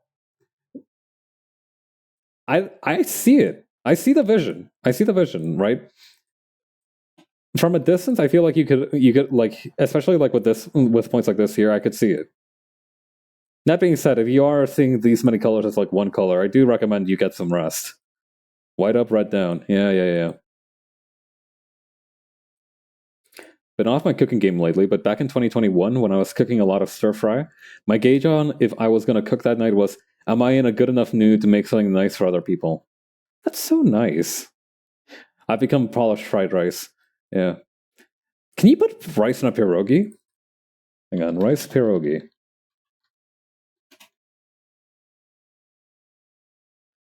No, that's probably going to turn up like rice flour pierogi, not pierogi with rice in it.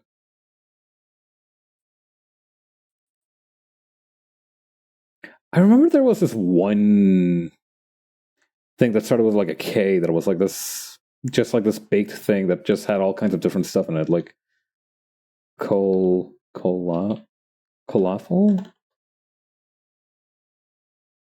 collage, kolak, kolache. That's the thing. Yeah, these things. These are the closest America has come to making baozi.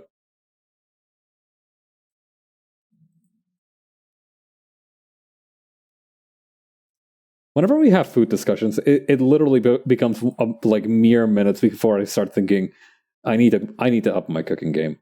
I've actually not been doing too badly with my cooking recently.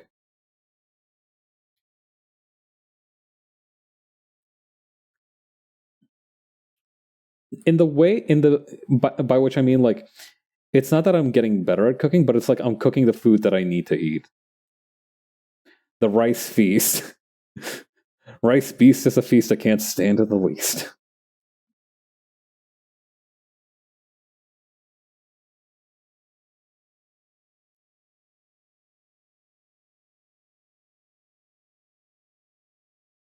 Okay, I feel like we should keep at least a few of these, either not as blurred or maybe more blurred, actually. Hang on.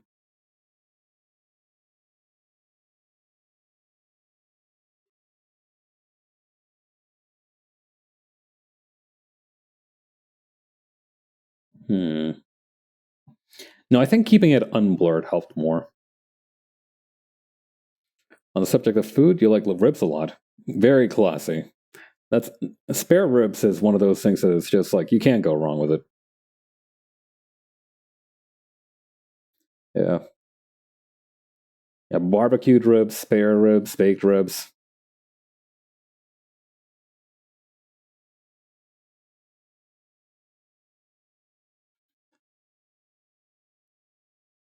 I would like to say that this is all coming together, but like it's still a long ways off from being complete.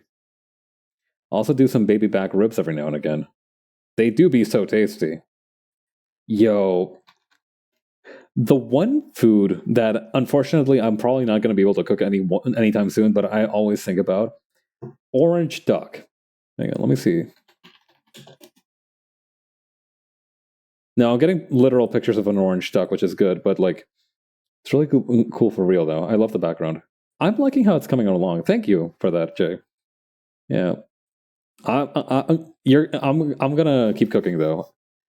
Yeah, this orange duck, like orange fried duck. I think maybe that's gonna be better. Yeah, here we go. This one's a French one called duck à la orange. Probably not how you pronounce that. Duck à la orange. Omelette du fromage. Like, duck is really, really good. Unfortunately, I don't know any place that sells duck meat. Like, I even went to like a farmer's market, right? There aren't like a whole lot of butcher shops near where I live. I went to the farmer's market. I went to the supermarket. I looked up and down. Ain't no duck meat for miles here, dog. I mean, if I get desperate enough, I have seen some ducks across the park, but I fear that they are not fit for human consumption. Yeah, it is a weirdly hard to find guy. I wonder why that is. I had duck one time and it was so yummy, but I've never been able to find it again. That's a crying shame. I don't see it around the store at holidays. No, that's more Turkey's territory. Around these places, Turkey is definitely like the holiday bird. And probably if I do find it, it's going to be running quite the premium, huh?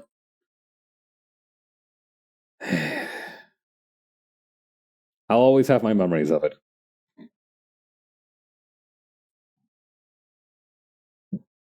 I may or may not have forgotten where all my layers are. Okay, no, here we go. I remember.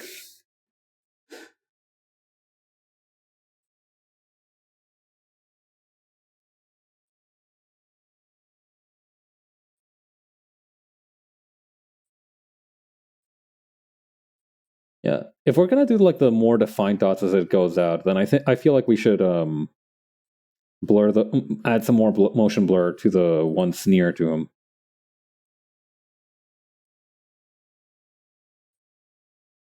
I buy my dog canned food that has duck in it sometimes, so I suppose I live vicariously through her. You got to take the victories where you can get them. I've always said that.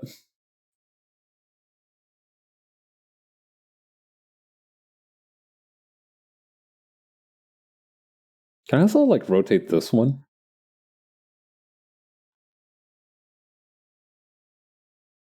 Nah, probably not. All right. I think. I don't know if I should keep working on the background or if I should try to do some more shading on the foreground. Crunchy wrists. Crunchy wrists.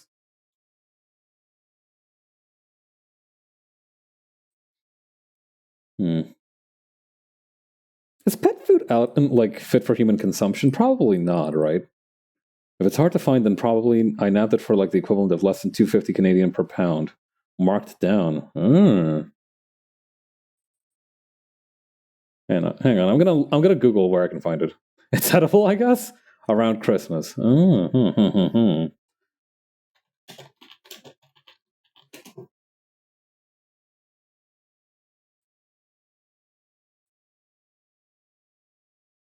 There's a website called Osprey's Roost that apparently delivers it to Canada.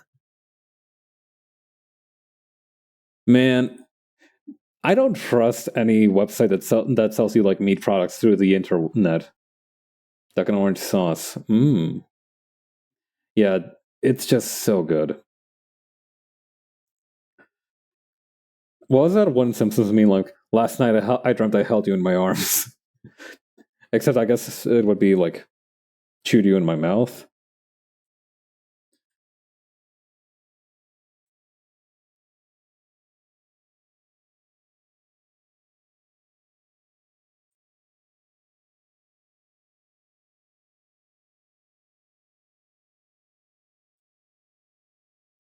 I guess the pet food thing is that the nutrients and proteins are very different. So while it's edible, you wouldn't get a full meal while eating it. Yeah, nah.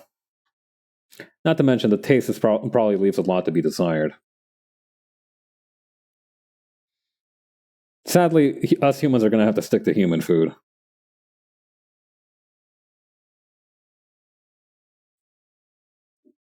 I don't know. I feel like Mad Max gave me an unrealistic expectation for how much dog food I'd have to eat throughout my adult life.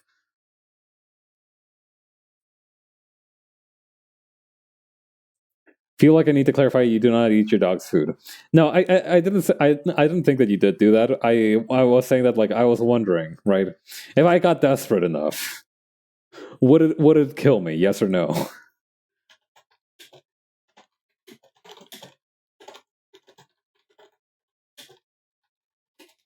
I've BS dog bao at Jason meal by doing rotisserie chicken with hoisin and a soft tortilla. Huh. Now there is an idea.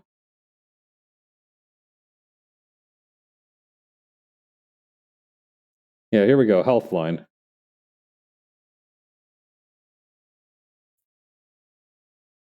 Short-term consumption is unlikely to harm you.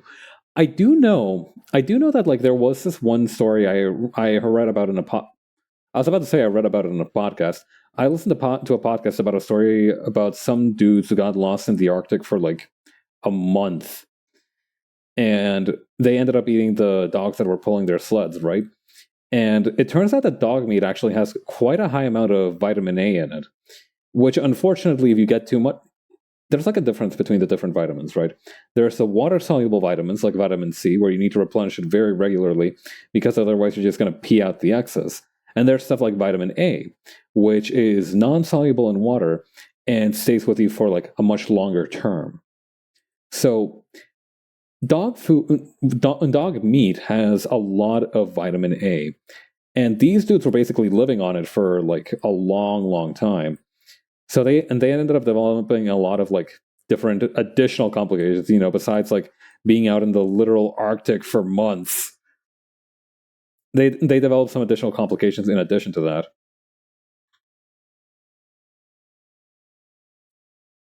So yeah, if you're gonna pick a place to get lost, the Arctic is just not it.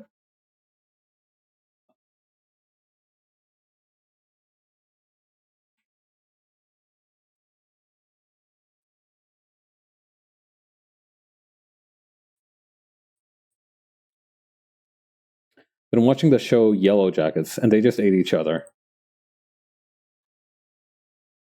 Huh. I've heard stuff about that show.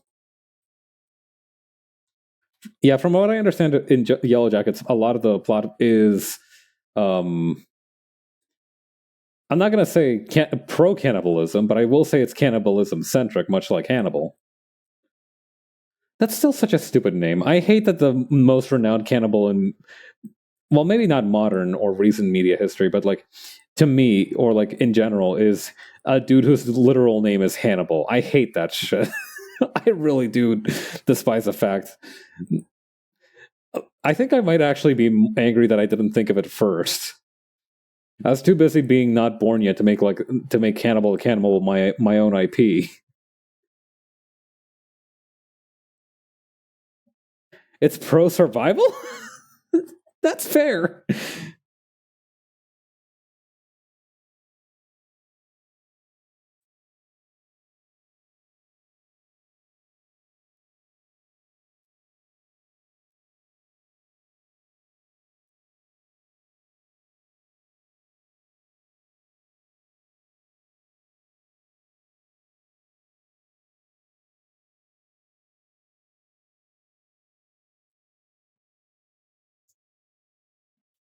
Being pro survival, that's a spicy new one. I've never heard of being pro survival before.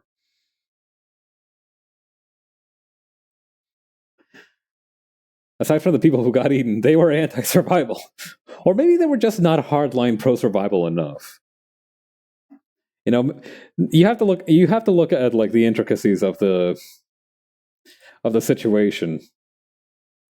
What's that one? How does that one joke go? Like, I don't need to outrun the bear. I just need to outrun you. I was watching this podcast a few days ago where they were debating that if the apocalypse is here and there's no food left, would you eat your pets? And on God, I would let my pets eat me. That's fair. I haven't had a pet for a long time. I've had plants, and I'd gladly eat those. Except I have a cactus right now, and that's not going to be very good eating. But I feel like if you did establish that emotional bond, it's not unfair that you would let your pet eat you. Cactus can be eaten. I don't think I should eat this cactus. They don't look too good. Looks a bit off. Looks a bit unhealthy. Ugh. I'm gonna clear my throat real quick. Give me a minute.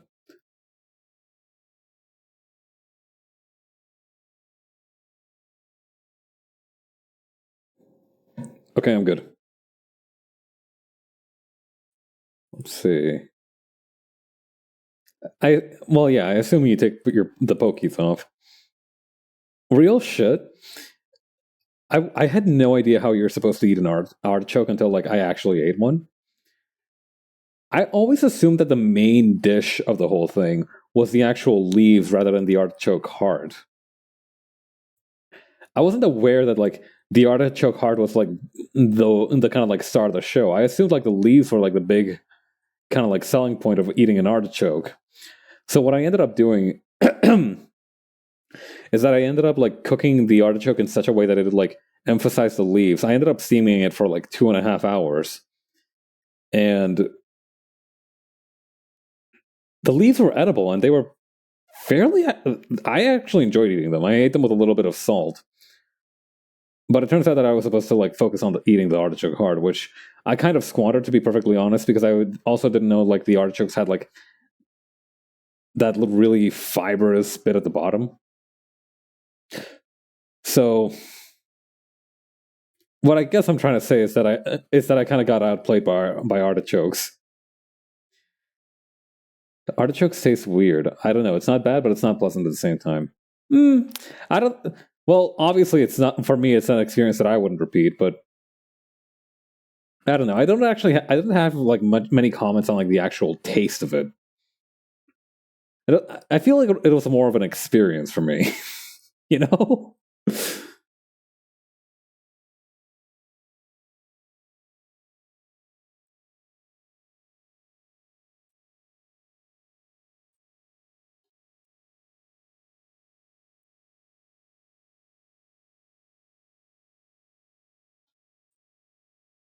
But yeah, I could see. I could very easily imagine why people wouldn't enjoy artichokes.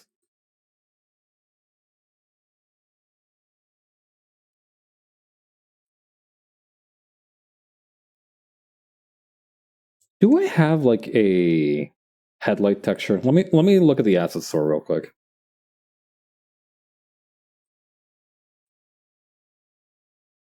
Some kind of like glass texture or safety glass. Well, it's not really glass, is it? It's a kind of plastic of what I'm looking for.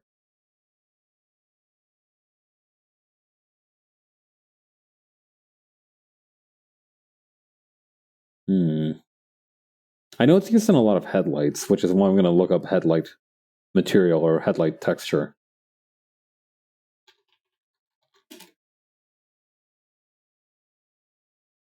Oh my god, 0 hits for headlight. That might be a problem. How about just plastic?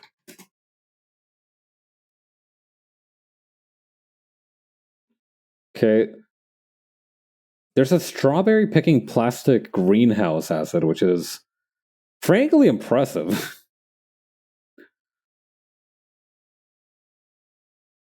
Plastic balls. Let's see. Plastic chest. Plastic buckle.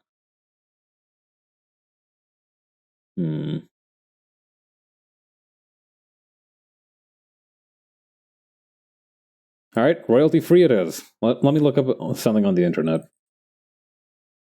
Headlight plastic texture.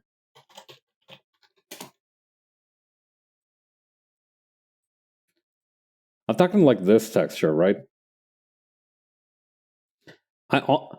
Honestly, I love this texture. I really like whenever like something has really warped, opaque things. I could not for the life of me render it, but I really enjoy this kind of like texture. Like when shower glass is made out of this stuff, really good. All right, let me see here. All licenses, Creative Commons. Nope. None of these are quite it. Oh, we may have a winner. I need one that's like really high res.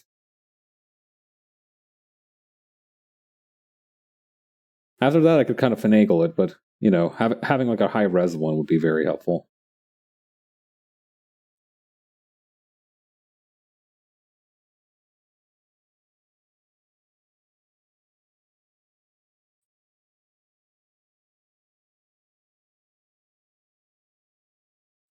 This is kind of an interesting one, mainly because of the colors. Anti-smoke air tint headlight, taillight, tint, extra large roll. That's great, man.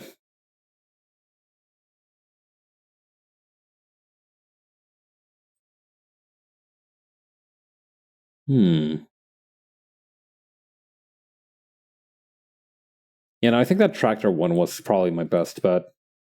This one or that one. Great naming sense on their part. You wouldn't. I mean, there's no room for misunderstanding of what that is, at least. You know, we jab about like the freaking Alibaba style naming scheme, but I feel like if nothing else, you kind of know what you're getting a lot of the time with those things.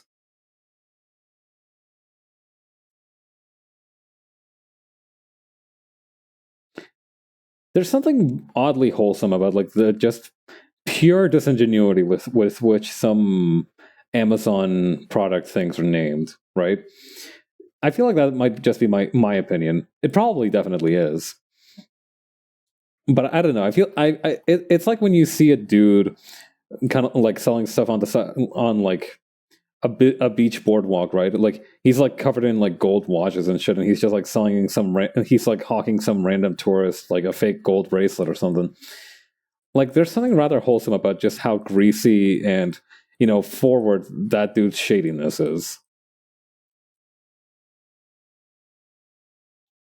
Like it's not quite trustworthiness, it's like predictability. Like you understand what you're getting into if you're dealing with that guy.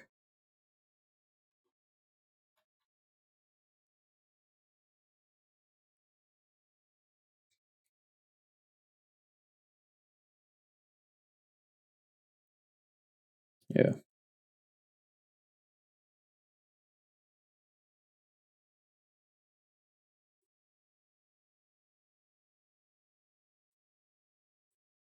Hang on, let me move this thing back here.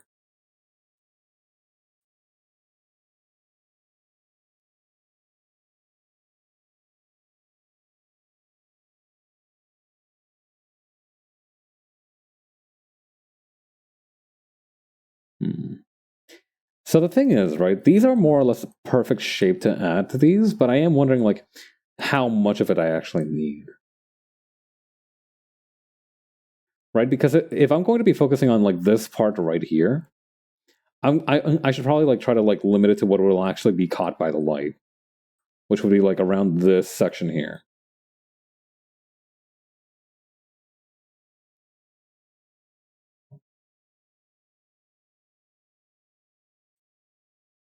Select color gamut, this here. Invert. Which one of these is it? This one.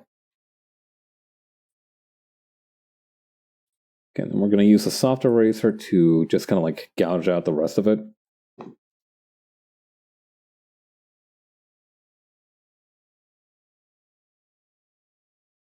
Or actually, hang on. Stabbed out because of Forbidden, got scared coming back because he got them Kamen Rider drive eyes. Kamen Rider. Hang on, let me Google something real quick.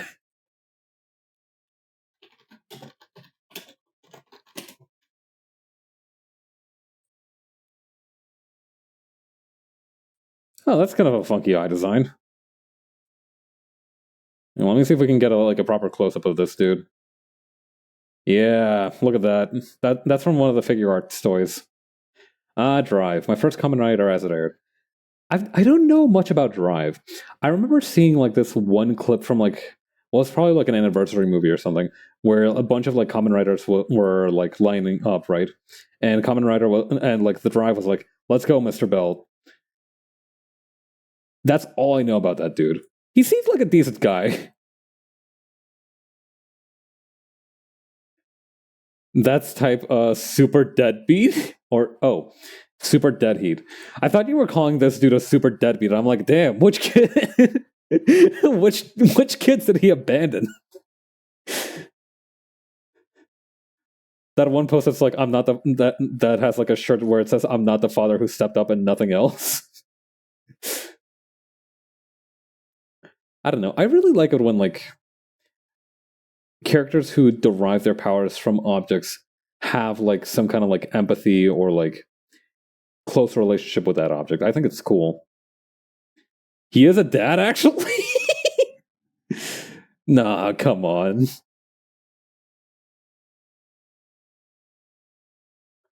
Finally, bad parenting representation on the side of the protagonist. No! Oh my god, his son is in the movie Type Dead Heat is from? Yo, my god, Type Deadbeat real! God save us all. Well, kind of. Still, that's just I don't know what you'd call that. That is like kismet. That is karmic. Somebody at Toei was like, I'm about to be the funniest. I could do the funniest thing ever right now. His son from the future, but it's actually a robot. Huh. Sounds complicated. Spoilers for whatever that movie has cost. I'm gonna keep it real with you, Jay. It's very unlikely that I'm gonna watch Kamen Rider Drive. What's that one phrase like? I have a hard enough time deciding like to watch stuff that I actually want to watch. I feel like I'm not the kind of person who could watch every season of Kamen Rider. I have been meaning to finish my watch through of Forza, but it's very sporadic whenever I start watching that. But what I have seen is just very charming. That's a quest for the very few.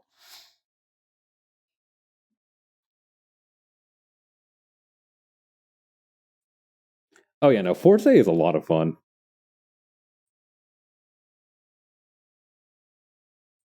Famously take 100 years to watch anything. Yeah, we shake hands.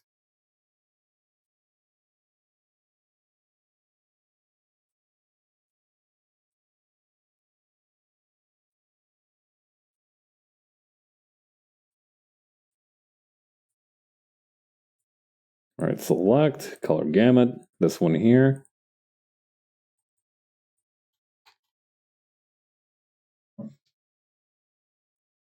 Watching Saber and Kira Major at the minute, I'm like 14 episodes into one, 6 into the other, and started them both like months ago.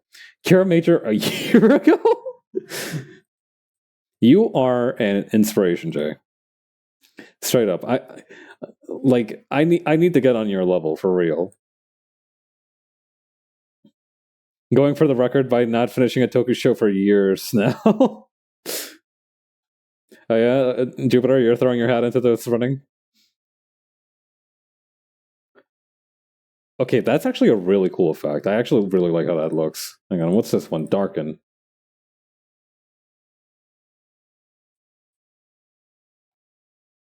Oh, yeah. It's all coming together. I was watching Mebius at the same time as Kira May for a lot of that, and that took me actually almost 2 years to end.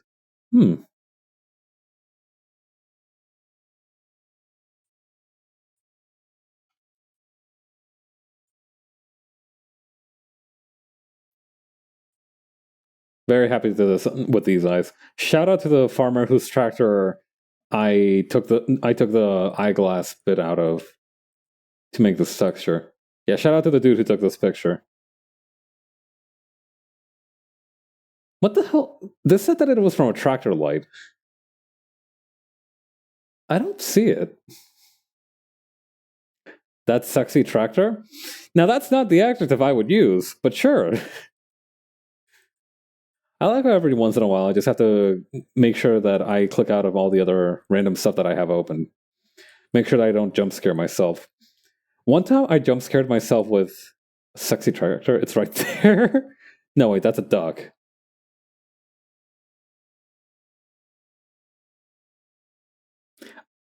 Moving on. I remember when I was drawing Luke for that Street Fighter 6 stream, I remember that I ended up getting a picture of his Street Fighter 5 design. And if you haven't seen Luke's Street Fighter 5 design, it scared me a little bit the first time I saw it. Hang on.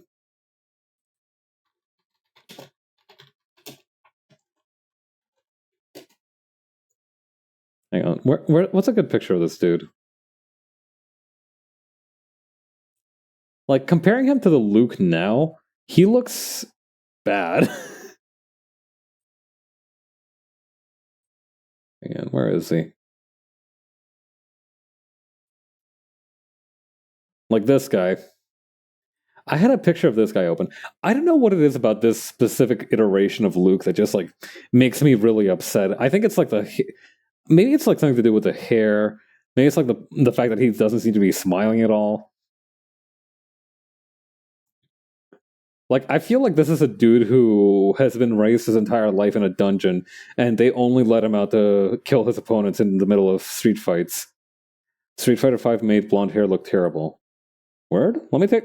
Hang on. Where's Ken Street Fighter 5? There's like literally so many blonde people in the Street Fighter. But off the top of my head, just Ken and Cammy, I think, is the ones that I can name.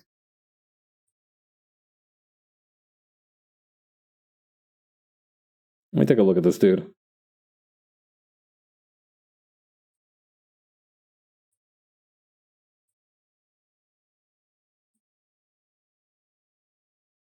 Oh, that is.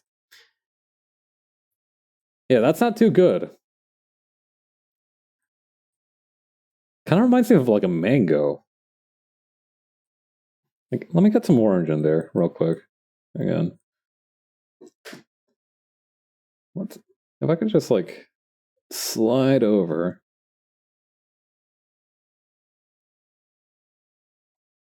Maybe add a little bit more green. Maybe a little bit more of a green tint would work better, but like you can see it, right? Hang on. Let me try something.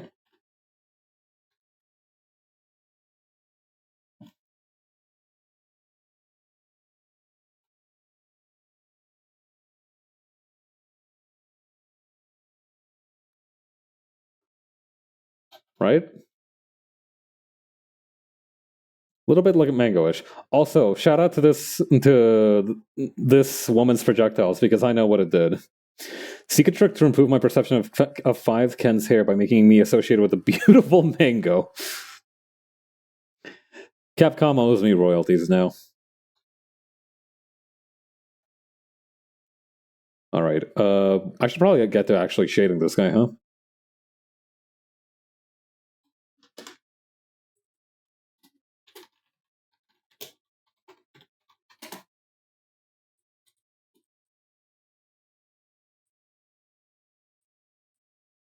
Oh, hang on. I think I see what happened. Let me put these guys back to normal.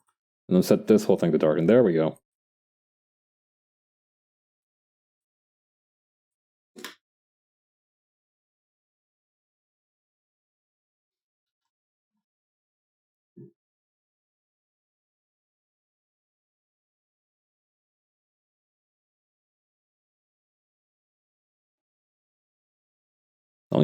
Let me boost the stabilization on this thing.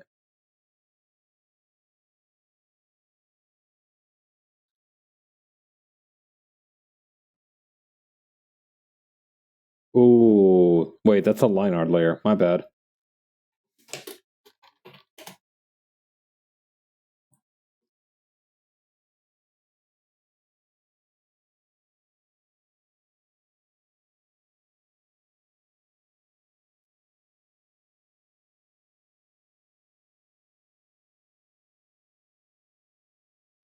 I will say that it's really funny just how much Street Fighter 6 has done for like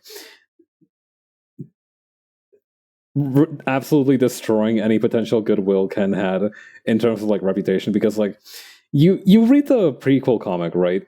And like it's like, oh my god, Ken is like trying to take over this fictional country. Oh my god, and it's just like a big deal, and everybody's like freaking out about it. And then it turns out that he isn't actually responsible for like a super violent attack that happened, but he is responsible for like turning the entire nation to crypto fiends. And then you're like, oh no, okay, just keep punching him. I will continue to be a hater.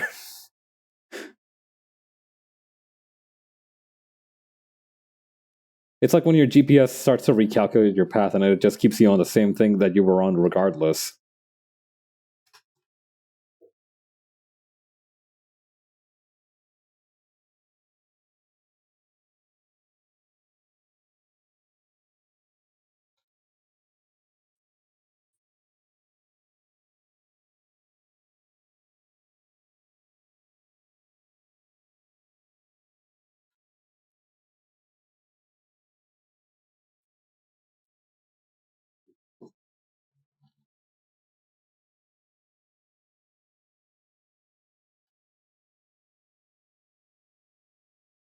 Let's see.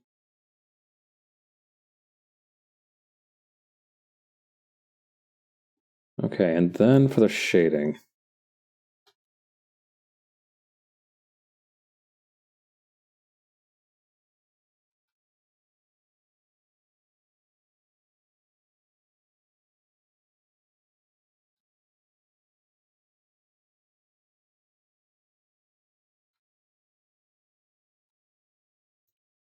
Yo.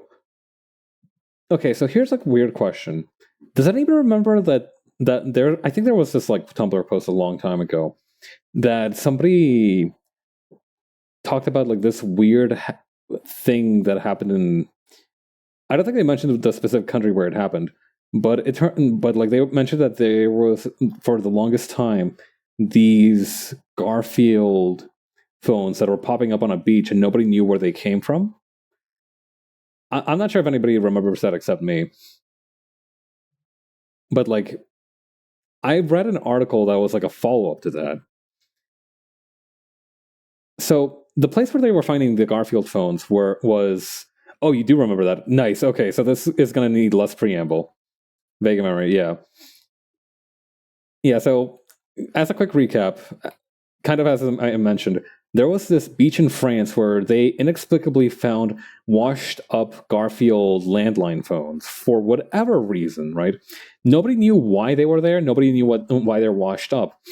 But recently I unearthed an article that like talked about like where it was. So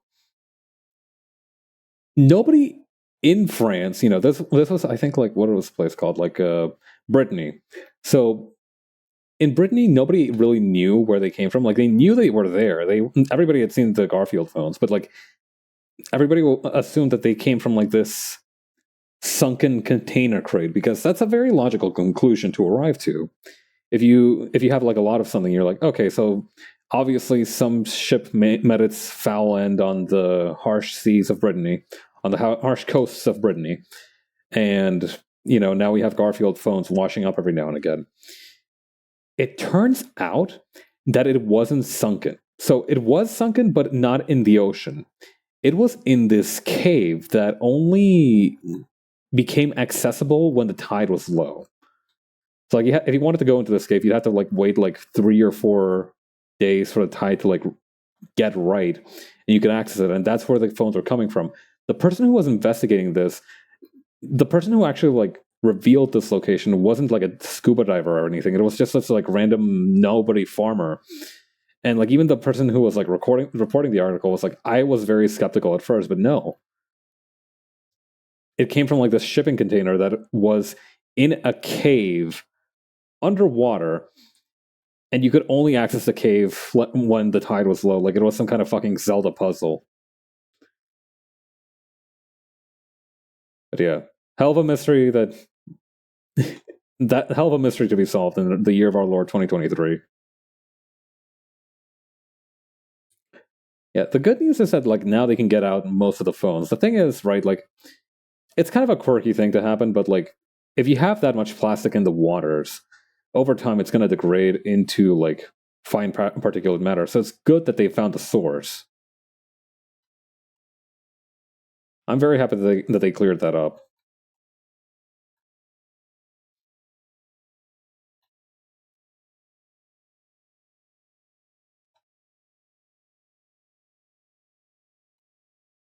I wonder what other kinds of places have like a similar incident that's just not as well reported.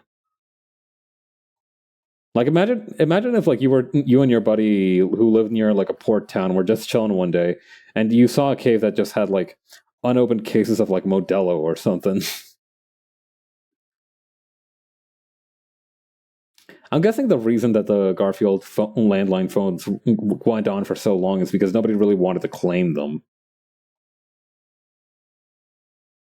From what I remember, they were like originally set on like a course to Florida or some shit. Not even a course to Florida. Like they were supposed to be in Florida. They were like Florida exclusives or something like that.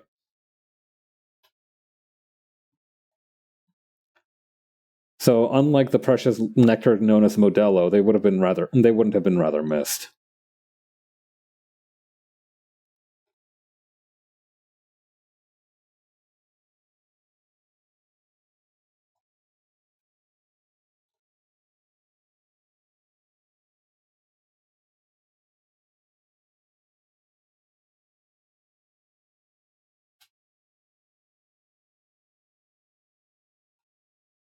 Man, what's the weirdest thing I've ever found underwater?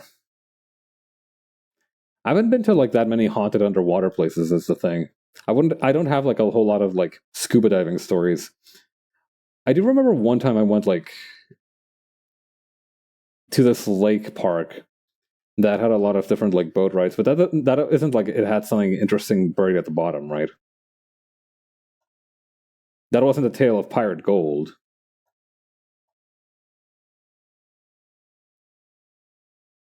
Dude, the first dive or two I've ever found like ancient like Spanish gold doubloons or something while on a dive must have been hyped as hell.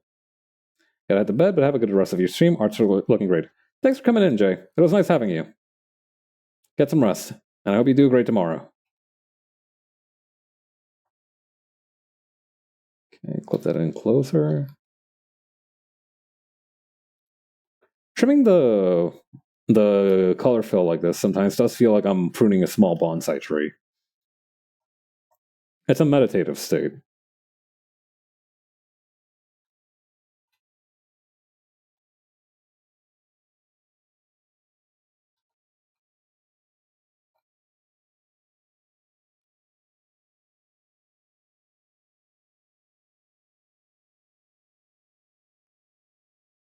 Okay, do it like this.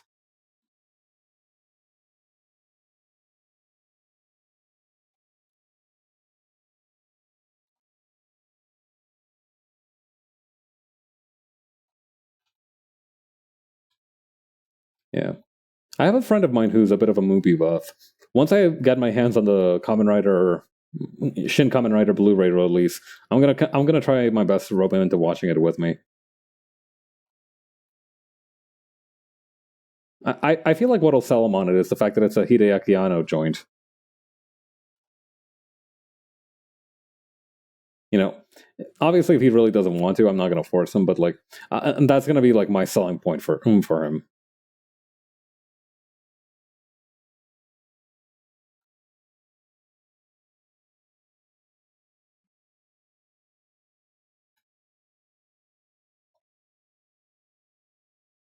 Let's see.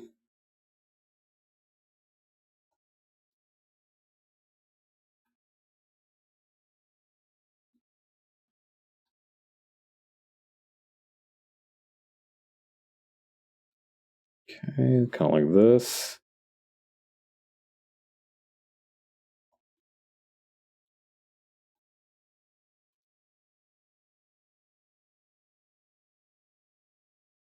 Okay, I'm gonna select this part here. What's the gradient eraser? Ooh, that's the wrong layer.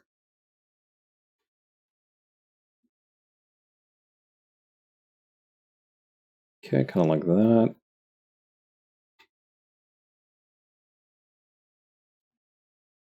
Expand by 1. Oh yeah, speaking of weird beaches, I heard that there was this like one peninsula in Norway or Alaska. I don't remember which one it was. I think it might have been Alaska. That's supposed to like have like really small microscopic pieces of quartz on it. I think it's because of like the beach, the place itself was supposed to be like volcanic at some point. I love it when beaches have something wrong with them. Beach that makes you old. If I went to the beach that made me old, I just wouldn't be affected. I'm ripped to those guys from the M. Night Shyamalan movie, but I'm built different. I simply would not get old.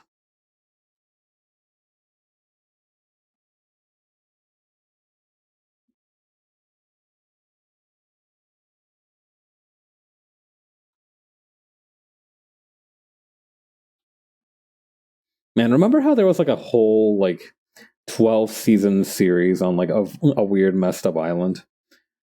And like I don't know, does it I think the only to be perfectly honest, I do think the only lasting impact Lost has had on society as a whole, or at least the kind of like impact it's had on my sphere of things, is that now we have Nuzlocke based on the name of one of the characters from that TV show.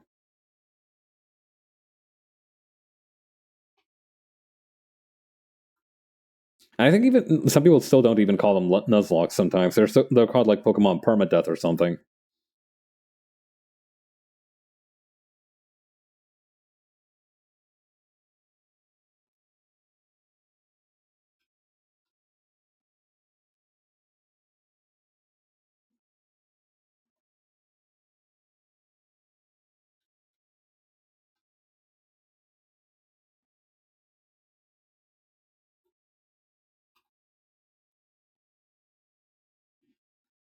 Okay. And then now we're going to add a. Hang on. I've been wanting to try out a new shading style. So, like right here in the middle. So, I'm going to do something real quick. I'm going to turn the saturation to 0. Okay, interesting.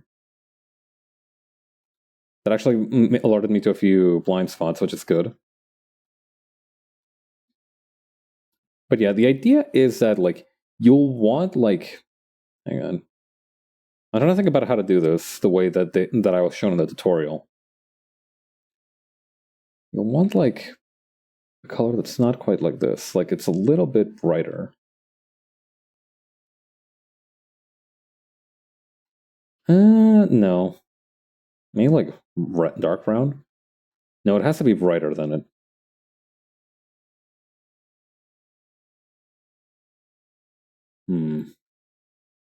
Let me see if I've got the tutorial around here somewhere. I can pull it up.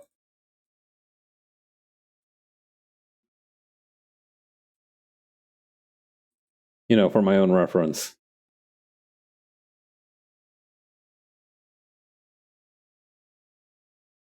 I have this bad habit of, like... I try to organize my art references in the tutorials that I download, but the problem is that, like, in a lot of the cases, they end up being these massively swelled folders that just have very little organization.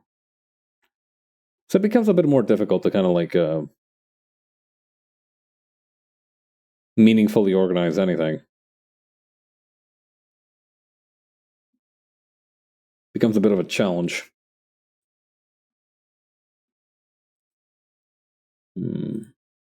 It's in this folder.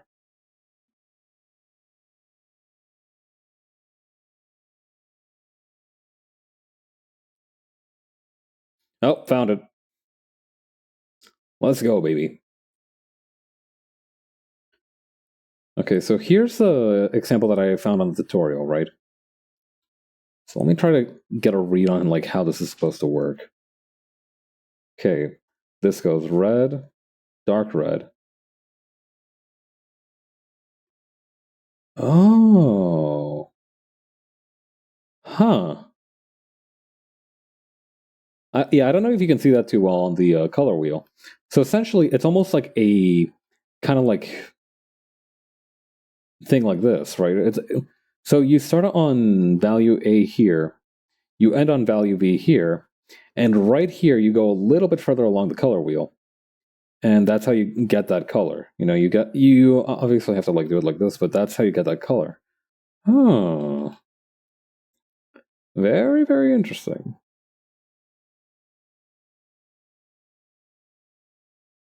So I'm guessing in that case, rather than making it like this kind of tone, what I'd have to do is move it back to kind of like this red tone.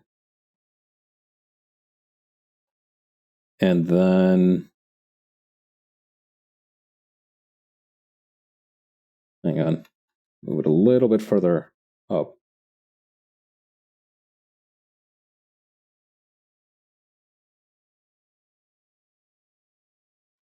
Actually, I kind of like how it looks here.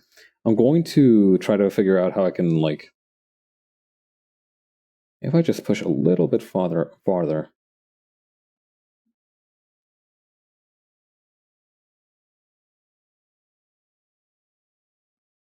Is that anything? I don't think that's anything.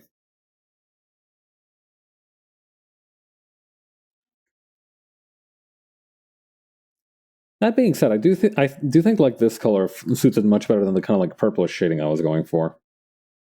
I think I've learned something valuable.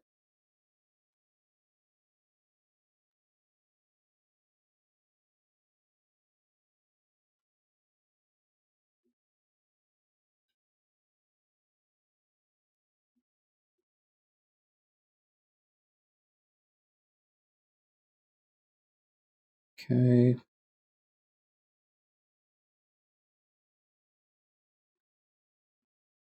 And then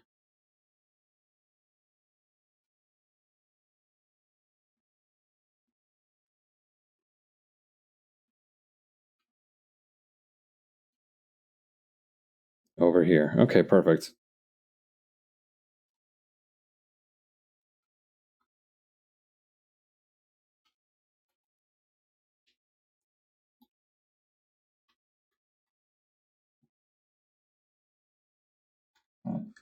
Okay, then over here.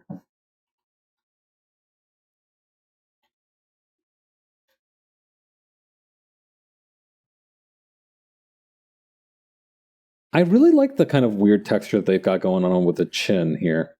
So let me. Oh, that's like 5 folders down. I'm not going to retrieve that shit. But they had like a really interesting texture with like going on with the chin here. Okay, I gotta narrow this down for this to work. Decrease the hardness too.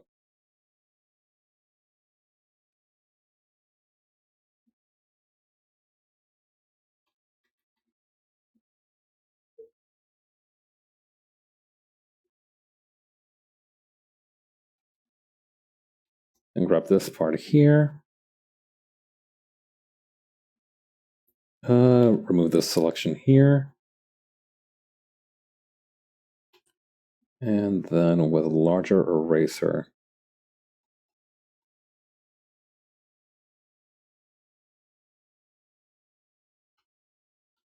Okay, can I recover some of the lost ground here?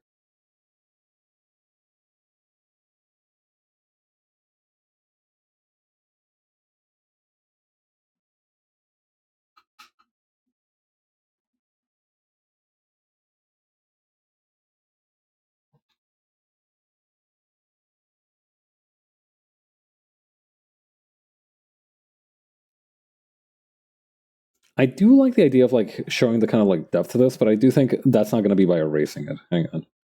Where's like the this one?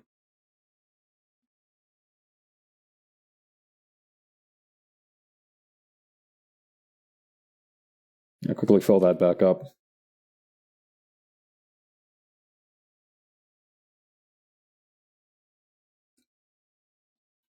That's the thing.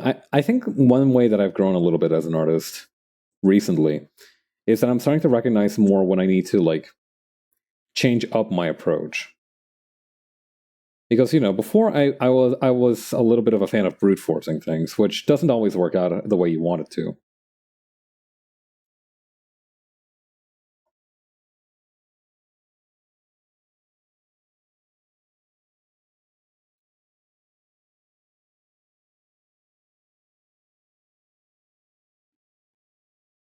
Okay, put that around here. Okay, I think I'll finish shading this part of the helmet and then call it a night.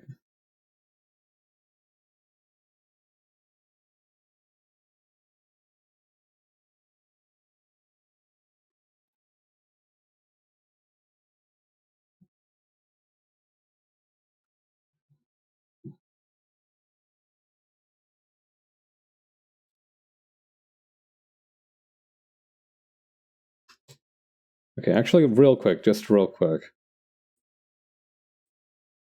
Let me get a little bit better organized. So I'm going to call this part background. Stuff all this in here.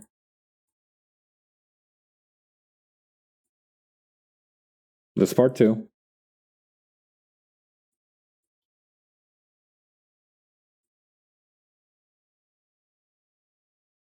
Okay, and then if I bring that back, okay, perfect. Okay, then the Kamen Rider suit. Ooh, okay. So it's actually this section here that I need to focus on. Okay.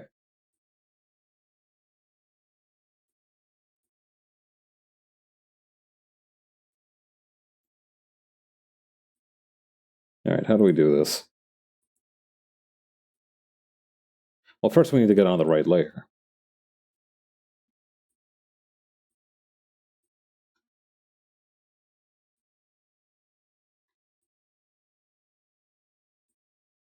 Very, very subtle shading effect here.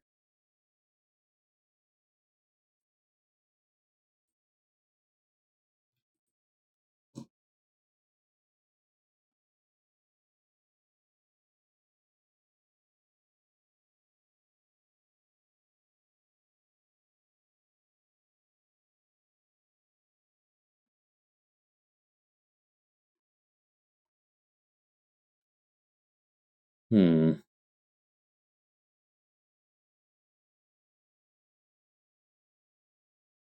All right, I just got to keep plugging along, I think.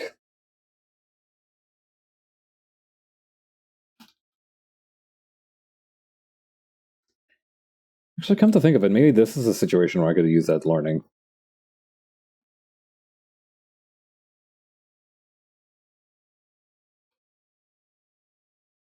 No, that's so. It's gonna take me a while to kind of like internalize that thought.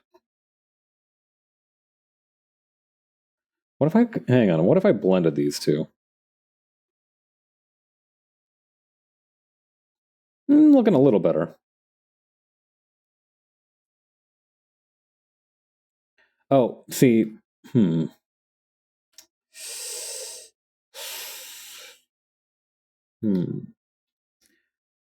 What might actually work a little bit if I select this area again, re-add. It's a little bit of like two-prong approach we want on the mask here. Yeah, okay, this will work.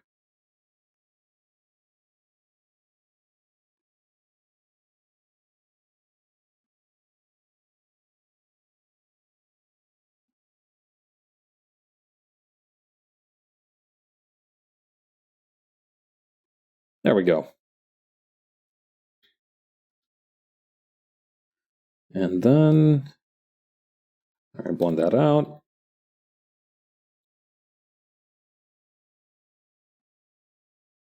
Make this a bit darker. I need to start being less afraid of using just pure black point for shadows as well.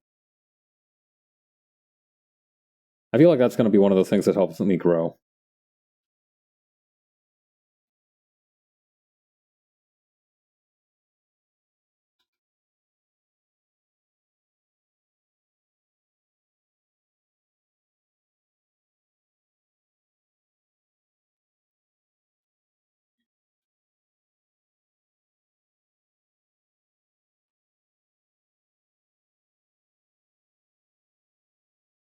I don't know. I always hear that it'll be like too heavy is the thing.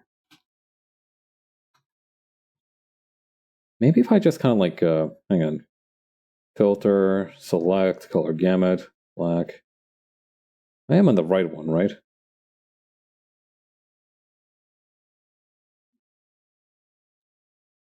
Select color gamut. The right layer, I mean. Okay, what if I made it like a really dark green instead of like a pure black? Functionally the same.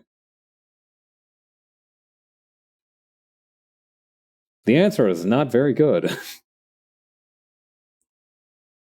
Okay, let me turn down the luminosity until I feel appeased.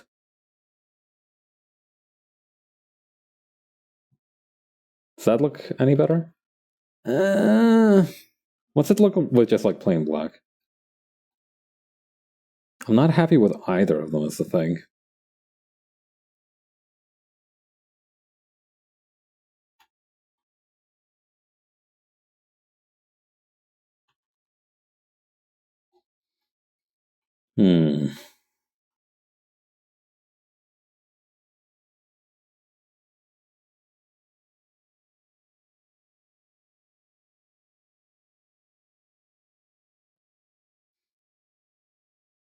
Okay, I think the reason this shading isn't making sense is because it doesn't actually make sense.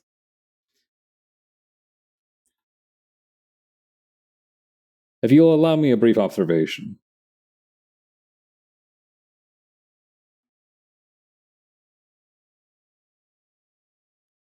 Okay, yeah. Okay, so I think it might have been a perspective thing as well.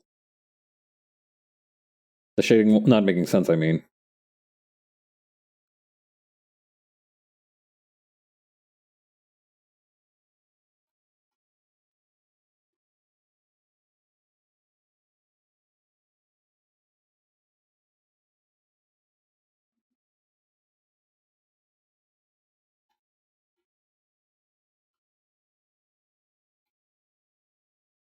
Okay, grab this part.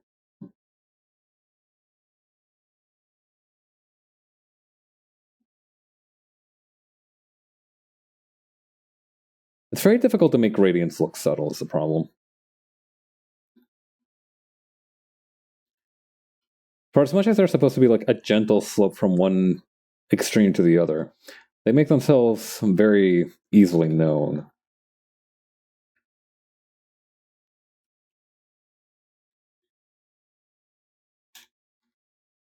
Okay.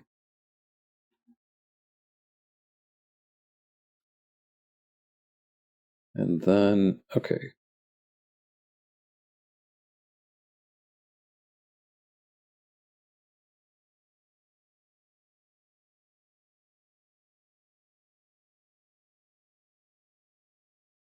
Move that a little to the left.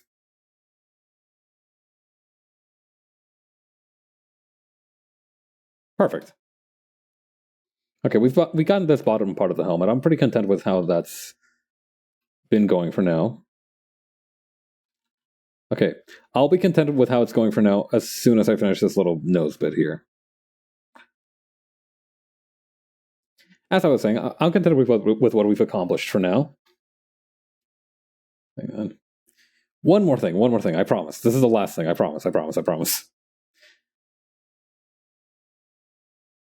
Can't be lurking when Twitch be loading your stream while not on Twitch. I'm not sure I got all that, but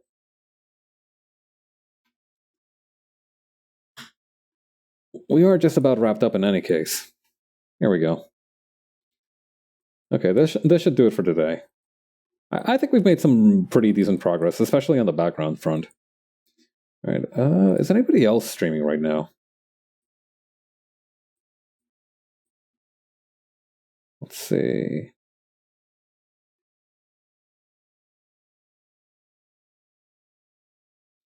Oh. All right, Buttons is playing Tears of the Kingdom, so we'll go say hi. Thank you, everybody, for coming by. Thanks again to Demonica Slays for the raid, and thank you to everybody who followed today. I kind of broke 150 followers, so I'm going to need to do something important for that. So thank you all very much for stopping by. I will see you all next week. Later. Bye.